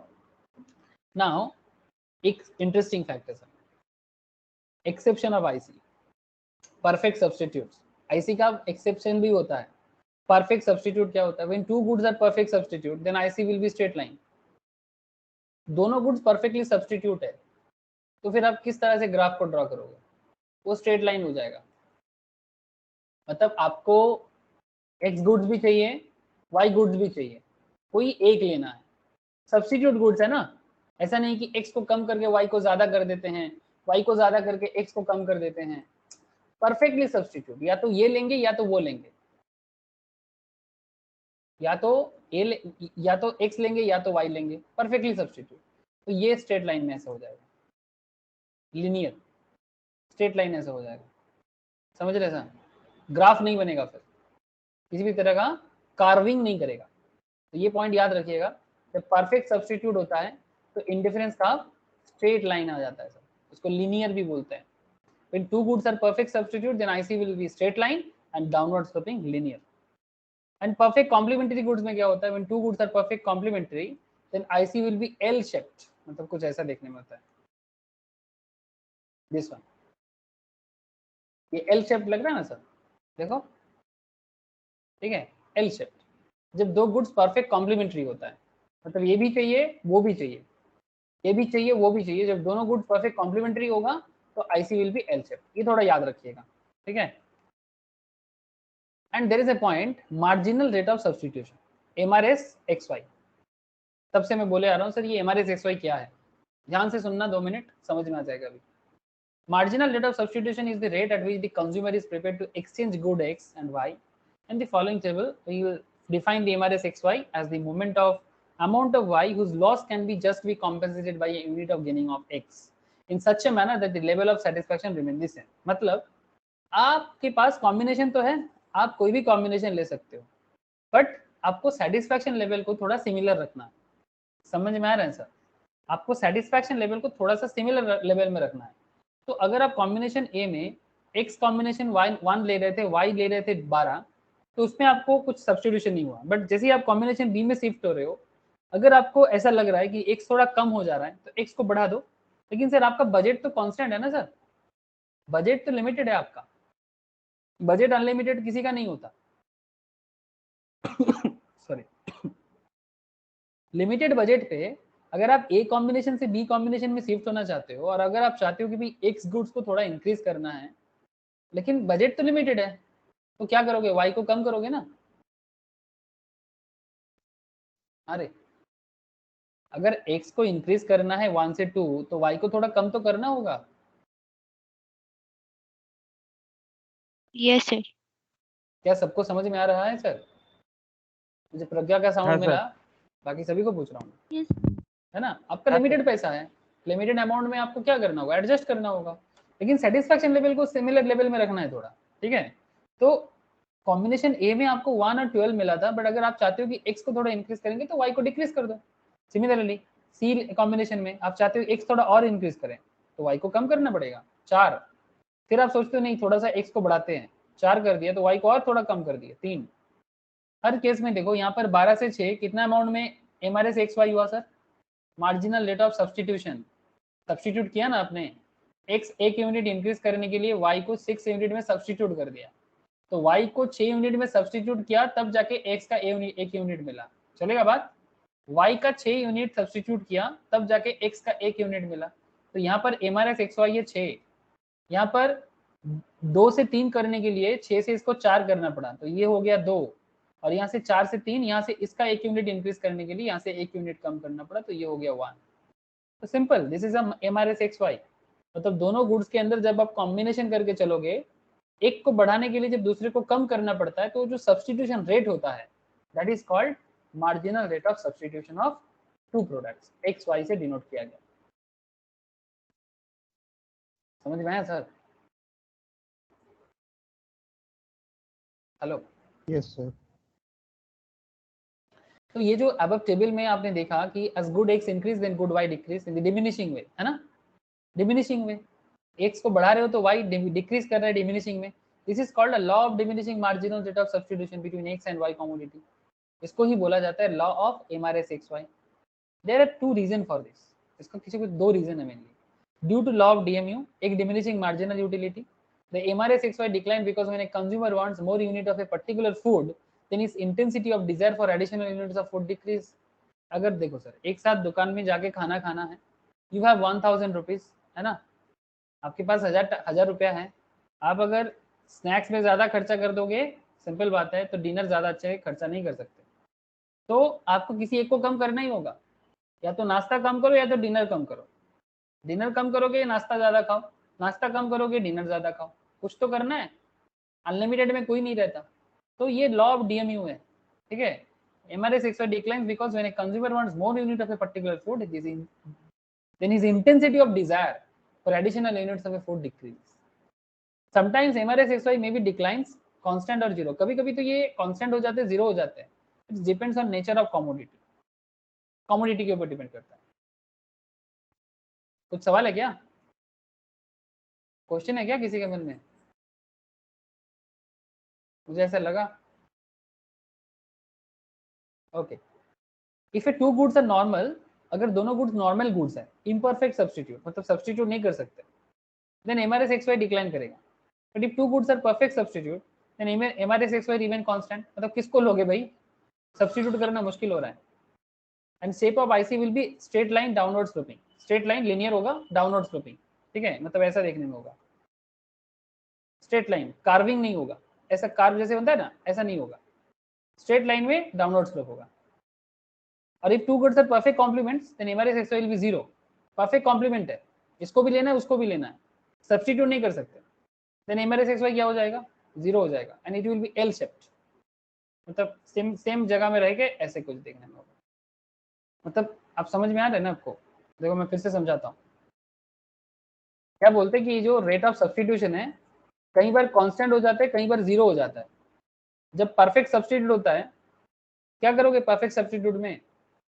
जहां पर तो इम्परफेक्ट है, कभी इसको इंक्रीज कर रहे कभी इसको डिक्रीज कर रहे, पर जब दोनों परफेक्ट सब्स्टिट्यूट होगे तो क्या करोगे? कुछ नहीं कर पाओगे ना, दोनों को ही आपको या तो ये लेना है तो वो लेना है, परफेक्ट सब्स्टिट्यूट। तो तब आपका जो देखने में होगा ना वो ऐसे डाउनवर्ड में स्ट्रेट लाइन। और जब आपका कॉम्प्लीमेंट्री है, मतलब या ये भी लेना है वो भी लेना है, एक्स भी लेना है वाई भी लेना है, तब मुश्किल, तब आपका जीरो हो जाता है, सब्स्टिट्यूशन रेट जीरो हो जाता है। तो सब्स्टिट्यूशन रेट जीरो में आपका ग्राफ देखने में मतलब एल शेप टाइप का, मतलब एकदम ऐसे ऐसे करके ऐसे करके ऐसे देखना, मतलब आप ज्यादा कुछ कर नहीं सकते, दोनों ही लेना पड़ेगा आपको, ठीक है। मतलब परफेक्ट ग्राफ नहीं बनता है उस टाइम पे, परफेक्ट जो ग्राफ है ना इसी का वो फॉर्म होना मुश्किल हो जाता है। समझ में आ रहा है सर? और एक बात यहाँ से याद आ गया, ये जो इसका जो इंडिफरेंस का कॉन्वेक्स क्यों होता है, तो बड़ा सिंपल रीजन है ना सर। जब आप एक यूनिट 12 लेते हो, दूसरा यूनिट आप 1 लेते हो, जब ये यूनिट आप 6 लेते हो, है ना, तब ये यूनिट आप 2 लेते हो, जब ये यूनिट आप 4 लेते हो, तब ये यूनिट आप 3 लेते हो, जब ये यूनिट आप 3 लेते हो, ये यूनिट आप 4 लेते हो। देखो सर एक चीज, आप यहाँ पर जैसे जैसे इसको बढ़ाते गए, इसको घटाते गए, इसको बढ़ाया, इसको घटाया, इसको बढ़ाया, इसको घटाया, इसको कम किया, इसको ज्यादा किया, तो आपका ग्राफ देखने में ऐसा ही हो रहा है ना। तो ये कॉन्वेक्स तो होना ही है, नहीं समझे? इसका जो कॉन्वेक्स पैटर्न है ये तो होना ही है सर, बिकॉज एक को इंक्रीज करना, दूसरे को डिक्रीज करना, एक को इंक्रीज करना, दूसरे को डिक्रीज करना, आप करके देखो आपका ग्राफ ऐसे ही बनेगा, कॉन्वेक्स ही बनेगा। ये स्टैंडर्ड आईसी का वैसे ही बनता है, कॉन्वेक्स ही होगा, बिकॉज आप एक इंक्रीज कर रहे हो, दूसरा डिक्रीज कर रहे हो। That is because of what? That is because of marginal rate of substitution of X Y, इसके कारण हो रहा है।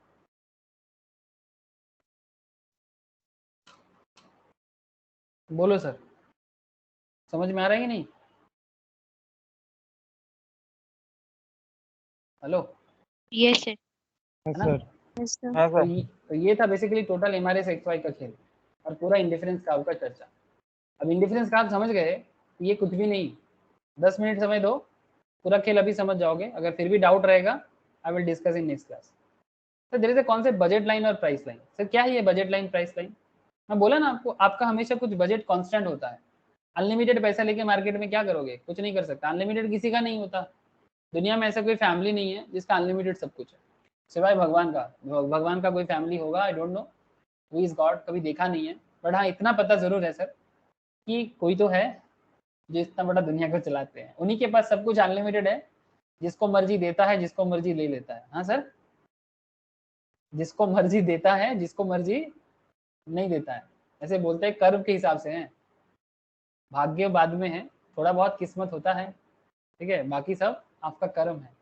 अब अच्छा काम करोगे अच्छा मिलेगा, कम कर्म खराब करोगे तो खराब मिलेगा, ठीक है। लेकिन बजट कांस्टेंट हो जाएगा सर, बजट कांस्टेंट, कांस्टेंट मतलब बजट में थोड़ा बाधा तो रहेगा सर, अनलिमिटेड नहीं होगा, पॉसिबल ही नहीं है, वास्तव में संभव नहीं है। तो आप जब अपने बजट में रह के, budget line shows all those combination of two goods which the consumer can buy spending his given money income on two goods at their given price. In the figure AB represent budget line or price line, and it should be noted that any point outside the given price line, जैसे कि H, will be beyond the reach of the consumer, and any combination lying within the line of K show underspending by the consumer, and it reduces satisfaction of the consumer. It denotes Px and Py, that is price of X and price of Y, maximum quantity of X and maximum quantity of Y, and also total income of the consumer. Sir क्या मतलब निकला? Sir बड़ा interesting मतलब निकला। Suppose आपका दुकान है, आप कंज्यूमर एनालिसिस कर रहे हो, दुकानदार आपके दुकान में आया, पैसा भर भर के है उसके पास, आप ये शो दिखा रहे हो, वो दिखा रहे हो, बट कस्टमर को पसंद नहीं हो रहा है। दो चीजें हो सकता है, या तो पसंद हो रहा है या फिर बजट से बाहर जा रहा है। हाँ सर, दो चीज हो सकता है ना। जैसे मैं यहाँ पर एक चीज दिखाता हूँ, लहंगा मार्केट। जैसे लहंगा मार्केट में डिफरेंट काइंड ऑफ लहंगा मिलता है। दिल्ली में चांदनी चौक एरिया में लहंगा का बाजार लगा हुआ है। एक बार मैं किसी कारण से उधर विजिट किया था, थोड़ा सा मुझे बाहर से देखने को मिला था, कभी इच्छा है एक बार जाके ना देख के आऊँ, मुझे बहुत अच्छा लगता है सर मार्केट इस तरह का एनालिसिस करना। और ये एक बहुत अच्छा मार्केट सिनेरियो है। यहाँ पर इनके पास ना बड़े बड़े सेलिब्रिटीज का लहंगा होता है, मतलब सेलिब्रिटीज का लहंगा मतलब कहने का मतलब है कि सेलिब्रिटीज का जो डिजाइन होता है ना, वो लोग ये सब नाम पे बिकता है। मनीष मल्होत्रा और भी नाम है, मुझे सब नाम याद नहीं रहता, बट मैं थोड़ा स्टडी कर रहा था एक्चुअली। कोई स्टूडेंट ने मेरे को पूछा था एक बार कि सर ये सब चीज़ों का बिजनेस कैसा रहेगा, तो मैं उनको बोला था स्टडी करके, तो तभी मुझे ये लहंगा स्टडी मेरे को करना पड़ा था, ठीक है। एक्चुअली स्टूडेंट का डिमांड रहता है सर बिजनेस दिमाग बताओ, अरे बहुत डिमांड है सीरियसली। मैं शादी का सीजन आ रहा है, दिल्ली चले जाओ, लहंगा उठा के लेके आओ, घर के सामने दुकान लगाओ, इतना मार्जिन करोगे, मेरे को बाद में बोलना कि सर आपने बोला था। ये कोलकाता में जो शॉपिंग मॉल में दुकान लगा के बेचता है ना सर, वो लोग वहीं से लाके दाम लगा के बेचता है। मतलब मैं तो स्टडी कर रहा था, 500 से लेके 500 का जो चीजें हैं दिल्ली मार्केट में, वही चीज यहाँ पर वो लोग 5000 में बेचता है। सर क्या बात कर रहे हो? हाँ सर। और जो वो लोग वहां पर 6000 7000 में बेचता है, वो 7000 का चीजें यहाँ पर शॉपिंग मॉल में 30,000 40,000 के रेंज में बेचता है। मजाक नहीं कर रहे हैं। आप थोड़ा स्टडी करोगे तो आपको भी पता चलेगा। ऐसे होलसेल भाव बता रहा हूँ मैं आपको, बट फिर भी बड़ा ही मतलब गजब कॉन्सेप्ट है। सर कहना क्या चाहते हो? सर कहना कुछ नहीं है। सपोज आपको लहंगा खरीदना है या घाघरा खरीदना है, तो जो भी बोलते हैं मुझे एग्जैक्टली नहीं पता, मैं बस इतना समझाना चाहता हूँ आपको कि डिजाइनर लहंगा 5000 का दाम बोला, बट आपका बजट अगर 5000 है तो ठीक है। लेकिन मानो कि आप जिस दुकान में विजिट किए वो दुकानदार आपको आपका पसंद का चीजें नहीं शो कर पा रहा है। जैसे मानो ये दुकानदार शो कर रहा है ना, क्या रे दिखाई दे रहा है ना, इवन ये लोग तो पहना के भी दिखाते हैं, मतलब लड़का लोग ही पहन लेता है सर, जानते हो आप लोग, लड़का लोग पूरा पहन लेता है और फिर दिखाते, देखिए दीदी ऐसे लगेगा। देखा कभी आप लोगों ने? हंसने का बात नहीं है, ये कला है सर। कौन कौन देखा है ऐसा कॉन्सेप्ट? बोलो। Yes, सर আমি sir. দেখেছি। है ना, सीरियसली लड़का लोग ही पहन लेगा आपके सामने, फिर बोलेगा दीदी देखिए ऐसा आएगा ऐसा आएगा ऐसा आएगा। हाँ मेरे को सीरियसली मतलब दम चाहिए ये सब दिखाने के लिए, लड़का लोग लड़की बन जाता है 2 मिनट में। तो कहने का मतलब है कि सपोज मानो कि ये जो लहंगा आपको बड़ा पसंद आया, मान के चलते हैं, तो अगर आपके पास पैसा है बट आपको पसंद अगर नहीं आएगा, इसका मतलब आपको जो चाहिए वो नहीं मिल रहा है, मतलब आप अंडर स्पेंड कर रहे हो। और अगर आप अंडर स्पेंड कर रहे हो तो बेसिकली बजट लाइन के हिसाब से दुकानदार क्या देखेगा, भाई इसके पास पैसा है बट हम इनको पसंदीदा चीज नहीं दिखा पा रहे। तो वही के show under spending by the consumer. Under spending मतलब कंज्यूमर खर्चा कर सकता था बट मैंने उनको पसंदीदा चीज नहीं दे पाया। ठीक है। और एच लाइन मतलब हम उसको दिखा रहे हैं, पसंद उनको आ रहा है बट उनके बजट से बाहर जा रहा है, out of budget. Sir Ford motor है ना, फोर्ड मोटर इंडिया छोड़ के भाग गया, চলে গেছে, ছেড়ে দিয়েছে। क्यों? স্যার ওই যে মানে যেসব গাড়ি বার করছে বাজেটের মধ্যে আসছে না, সব হাই বাজেট হয়ে যাচ্ছে ওই জন্য। यस, इंडियन कंज्यूमर का जो स्पेंडिंग क्वालिटी है, सिंपल कॉन्सेप्ट है। देखो आप समझ, आप सोच ही नहीं सकते ওটা कि सर, মারুতি हाँ সুজুকি দিতে পারছে স্যার, हाँ মারুতি সুজুকি দিচ্ছে। टाटा दे रहे हैं सर, टाटा टाटा आजकल আরে बड़ा টাটাও चलता দিচ্ছে, মারুতি সুজুকি দিচ্ছে, এটাই দিতে है পারছে। ना। ফোর্ড তো স্যার অনেক দূরে। फोर्ड बंद करके चला गया बिकॉज उसका जो प्रोडक्ट है, प्रोडक्ट के हिसाब से कंज्यूमर क्वालिटी के हिसाब से मैच नहीं कर पा रहा, मतलब product quality and consumer expense quality match नहीं कर रहा। जिस लाइन पे मैच करेगा उसको बोलेंगे बजट लाइन। तो ये एक बड़ा दुकानदार का मतलब बड़ा बिजनेसमैन का एक बहुत अच्छा कैरेक्टर यही होता है सर, तभी वो बड़ा बिजनेसमैन बनता है। ये वाला लाइन कि वो कस्टमर के साथ साथ बजट लाइन में आपको करा देगा, जो रिप्रेजेंट कर रहा है ए बी लाइन, कि मतलब जितना पैसा लेके आया था पूरा खर्चा करके गया और पूरा सेटिस्फैक्शन होके गया। लेकिन अगर खर्चा नहीं कर पा रहे, आपके पास महंगा लग रहा है, इसका मतलब आपके पास वैसा प्रोडक्ट नहीं है जो कस्टमर को सेटिस्फाई करा सकता है। और इसका मतलब ये कि ऐसा मतलब ये अंडर स्पेंडिंग है, मतलब आप अच्छा प्रोडक्ट नहीं दिखा पा रहे हो तो वो खर्चा नहीं कर रहा। समझ में आ गया सर, बजट लाइन या प्राइस लाइन? স্যার এই ক্ষেত্রে স্যার হোন্ডাই সবথেকে ভালো মার্কেট করেছে বাইরে থেকে এসে। यस ऑब्वियसली सेकंड लार्जेस्ट है after Maruti Suzuki. Yes sir. Sir Hyundai ভালো গাড়ি। Yes I know, I don't know, मेरे को इतना गाड़ी का नॉलेज नहीं है सर, वही इकोनॉमिक्स का नॉलेज है, क्या क्या चल रहा है बोल सकता हूँ। गाड़ी अगर आप बोलोगे भाई ये देख के बताओ, मेरे को नहीं पता। हाँ थोड़ा बहुत मतलब चलाना आता है सर, लेकिन हाँ एक्सपर्ट नहीं हूँ, प्रैक्टिस नहीं है मेरे को। স্যার আমিও পারি চালাতে। हाँ नहीं, तुम बहुत लोगों को आता है, मेरे घर में गाड़ी है सर। স্যার ও চালিয়ে গাড়ি ছুটেও দিয়েছে স্যার, ওকে বিশ্বাস করবেন। मेरे घर में बचपन से मैं एम्बेसडर में स्टार्ट किया था मैंने, बट मेरे को प्रैक्टिस नहीं है। मैं जब भी सीखता हूँ और फिर कोलकाता आ जाता हूँ, फिर प्रैक्टिस नहीं होता, रोड का प्रैक्टिस नहीं है, वही ग्राउंड में घुमाता। हाँ हाँ এখানে শিখছি ট্রেনিং সেন্টারে। अभी टाइम कहाँ मिलता है, दिन में 3-3 4-4 क्लास चलता है, कब सीखने जाओ बोलो? फिर आप लोग बोलो, फिर आप लोग बोलोगे सर मॉक टेस्ट भेजिए। बोर्ड वाला भोर वाला। अब देखो ना, ये क्लास खत्म करके इसके बाद फिर से फाइनेंस का क्लास है, फाइनल का इंटर का, ठीक है। उसके बाद क्लास अपलोड करना है और फिर नोट्स रेडी करना है, बहुत लोगों को नोट्स भेजना बाकी है सुबह का इनकम टैक्स का क्लास का। फिर सुबह वो उठते उठते 7:30 8 नहीं हो पाता है सर। मैं तो कोशिश कर रहा हूँ, नहीं हो पाता। और घर जाके कभी 3 दिन से ज्यादा रहता नहीं। देखते हैं थोड़ा और यही बूढ़ा होने प्रॉब्लम। के बाद, थोड़ा और बूढ़ा होने के बाद शायद टाइम मिल जाए। अभी तो टाइम नहीं मिलता है। ऑफलाइन क्लास হলে কি স্যার এই একই দিনে 3-4টা ক্লাস হতে থাকে? हाँ, ऑफलाइन में तो और प्रेशर ज्यादा होता है। ऑनलाइन में प्रेशर और ज्यादा हो गया, बिकॉज ऑनलाइन में सब कुछ करना पड़ता है। স্যার অফলাইনে তো শুনছি নাকি चालू হচ্ছে স্কুল কলেজ 15 তারিখের পর থেকে সমস্ত কিছু। जो कर रहा है करने दे, हम लोग तो थोड़ा सा सोच समझ के ही करेंगे, अगर करेंगे तो।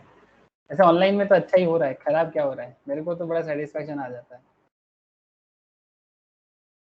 क्वालिटी ऑफ एजुकेशन बढ़ा है सर ऑनलाइन में, जो ऑफलाइन में इतना डिटेल्स में बोलना मुश्किल होता था। सच बता रहा हूँ आपको, ऐसे मतलब ऐसे टीचर ही आपसे बता रहा हूँ कि ऑफलाइन में इतना टाइम नहीं मिलता था। 3-3 4-4 क्लास लेने के बाद मतलब 1 घंटा हार्डली पढ़ा सकता था इफेक्टिवली।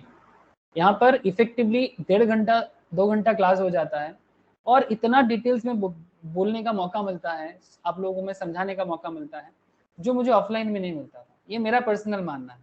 हाँ, ये अलग बात सर, वो एक जो फिजिकल सेटिस्फैक्शन ऑब्वियसली नहीं होगा कि सामने नहीं है थप्पड़ मार के सिखाने वाला, वो वाला नहीं मिलता। बट फिर भी quality of education for professional level बहुत अच्छा हो रहा है। ये एज ए टीचर मैं बोल रहा हूँ कि जो सीखने वाला बच्चा होता है उनको कोई दिक्कत नहीं। जिनको सीखना नहीं है, दोस्तों के साथ मस्ती करना है ट्यूशंस में आके, कॉलेज में जाके, वो अलग बात, वो भी अलग लाइफ है। बट अगर बात नॉलेज का आ जाए तो मेरे हिसाब से ऑनलाइन में क्वालिटी बड़ा अच्छा है, बिकॉज हमें भी रिसर्च करने का मौका मिल जाता है कि आज पढ़ाने के टाइम पे कौन सा वाला पॉइंट बताने से अच्छा रहेगा, क्या रिसर्च करें आज इस मैटर पे, क्या क्या प्रैक्टिकल बता सकते हैं, टाइम मिलता है। ये ऑफलाइन में नहीं मिलता सर। अच्छा देखो, এখানে তাতে দেখিয়ে দিতে পারছেন কিছু অসুবিধা নেই। हाँ কিছু স্যার দেখিয়ে দিতে পারছেন গুগল খুলে, ওখানে প্রবলেম হয়ে যাবে ওটা। हाँ, ऑफलाइन में इतना मौका नहीं मिलता। यहाँ पर हर चीज का प्रैक्टिकल दिखाना बड़ा आसान होता है, सीरियसली बहुत ईजी है। अच्छा देखो, consumer is in equilibrium when he is deriving maximum possible satisfaction from the goods and is in no opposition of rearrange his purchase of goods. Consumer equilibrium under IC analysis. ये actually budget line और IC line का ना एक mixed up concept है। क्या concept होता है budget और आईसी का, मैं आपको ग्राफ में एक बार बताता हूँ, नेक्स्ट दिन में डिटेल्स में थोड़ा बता दूंगा अगर समझ में नहीं आएगा तो। यहाँ पर अलग अलग आईसी लाइन निकल के आ रहा है और ये रहा बजट लाइन। दिखाई दे रहा है आप लोगों को बजट लाइन? ये बीच वाला जो लाइन है, ए बी लाइन जो है, दिस इज बजट लाइन। यहाँ पर एक आईसी है, आईसी 4। यहाँ पर एक आईसी है जो बजट लाइन को जस्ट छू के निकल रहा है, आईसी 3। और एक आईसी लाइन है जो बजट लाइन से पीछे है, आईसी 2।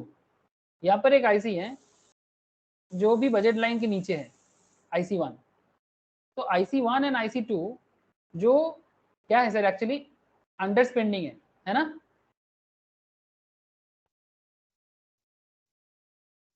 सेटिस्फैक्शन किस में मिल रहा है? आईसी 3 में, बिकॉज आईसी 3 जो है उसमें कंज्यूमर एकदम पक्का पक्का हिसाब लिया, जो भी उसका था बजट उसके हिसाब से वो टच करके निकला है, देखो बजट लाइन एबी को। और IC 4 sir out of budget है। इसमें सबसे, लेकिन सबसे ज्यादा सेटिस्फैक्शन किस में मिलता? आईसी 4 में मिलता, ठीक है। लेकिन आईसी 4 में लेने का भी पैसा नहीं है पास। मतलब अगर आप ऐसे बोलोगे, मैं ऐसे बोल सकता हूँ आपको कि इंसान के पास पैसा है, लेना चाहता है आईफोन, बट अभी सेटिस्फैक्शन मतलब आईफोन लेने के पैसा नहीं है। सेटिस्फैक्शन सबसे ज्यादा आईफोन में मिलता है, but now can't. IC 1 IC 2 use कर करके थक चुका है, बजट अभी बढ़ चुका है। ये ओप्पो, वीवो, मी, Xiaomi, रियलमी नहीं लेना है अभी। और आईसी 3 में उनको क्या मिल रहा है? OnePlus मिल रहा है, तो अभी उसी से खुश है ना। तो IC 3 is type of that. अब ये देखो, ये तो मेरा एक एग्जांपल था, अभी डिफरेंट काइंड ऑफ आ सकता है। अब नेक्स्ट दिन मैं क्या करूंगा, आपको ये पूरा आईसी और बजट लाइन को मिक्सड अप करके ड्रॉ करके दिखाऊंगा, ठीक है। ऐसे आप लोगों को थोड़ा समझ में आ ही गया लेकिन मैं थोड़े डिटेल्स में समझा दूंगा नेक्स्ट क्लास। आज बहुत सारा एनालिसिस हुआ है, पागल हो जाओगे।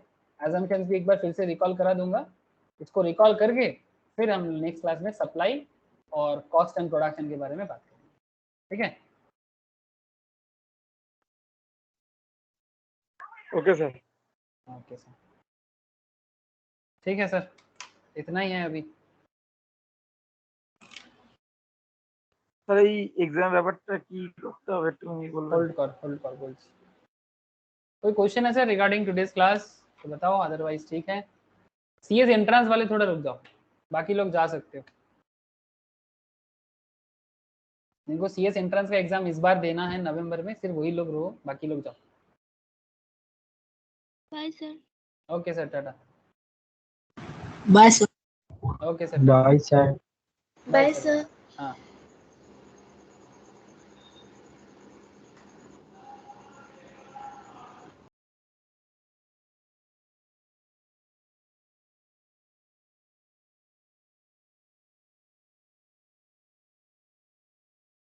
अच्छा देखो, ये इंस्टीट्यूट नोटिफिकेशन भेजा है ना आप लोगों को एग्जाम के लिए, तो इंस्टीट्यूट एक मॉक टेस्ट भी लेता है, ठीक है सर? सीएस के लिए एक मॉक टेस्ट भी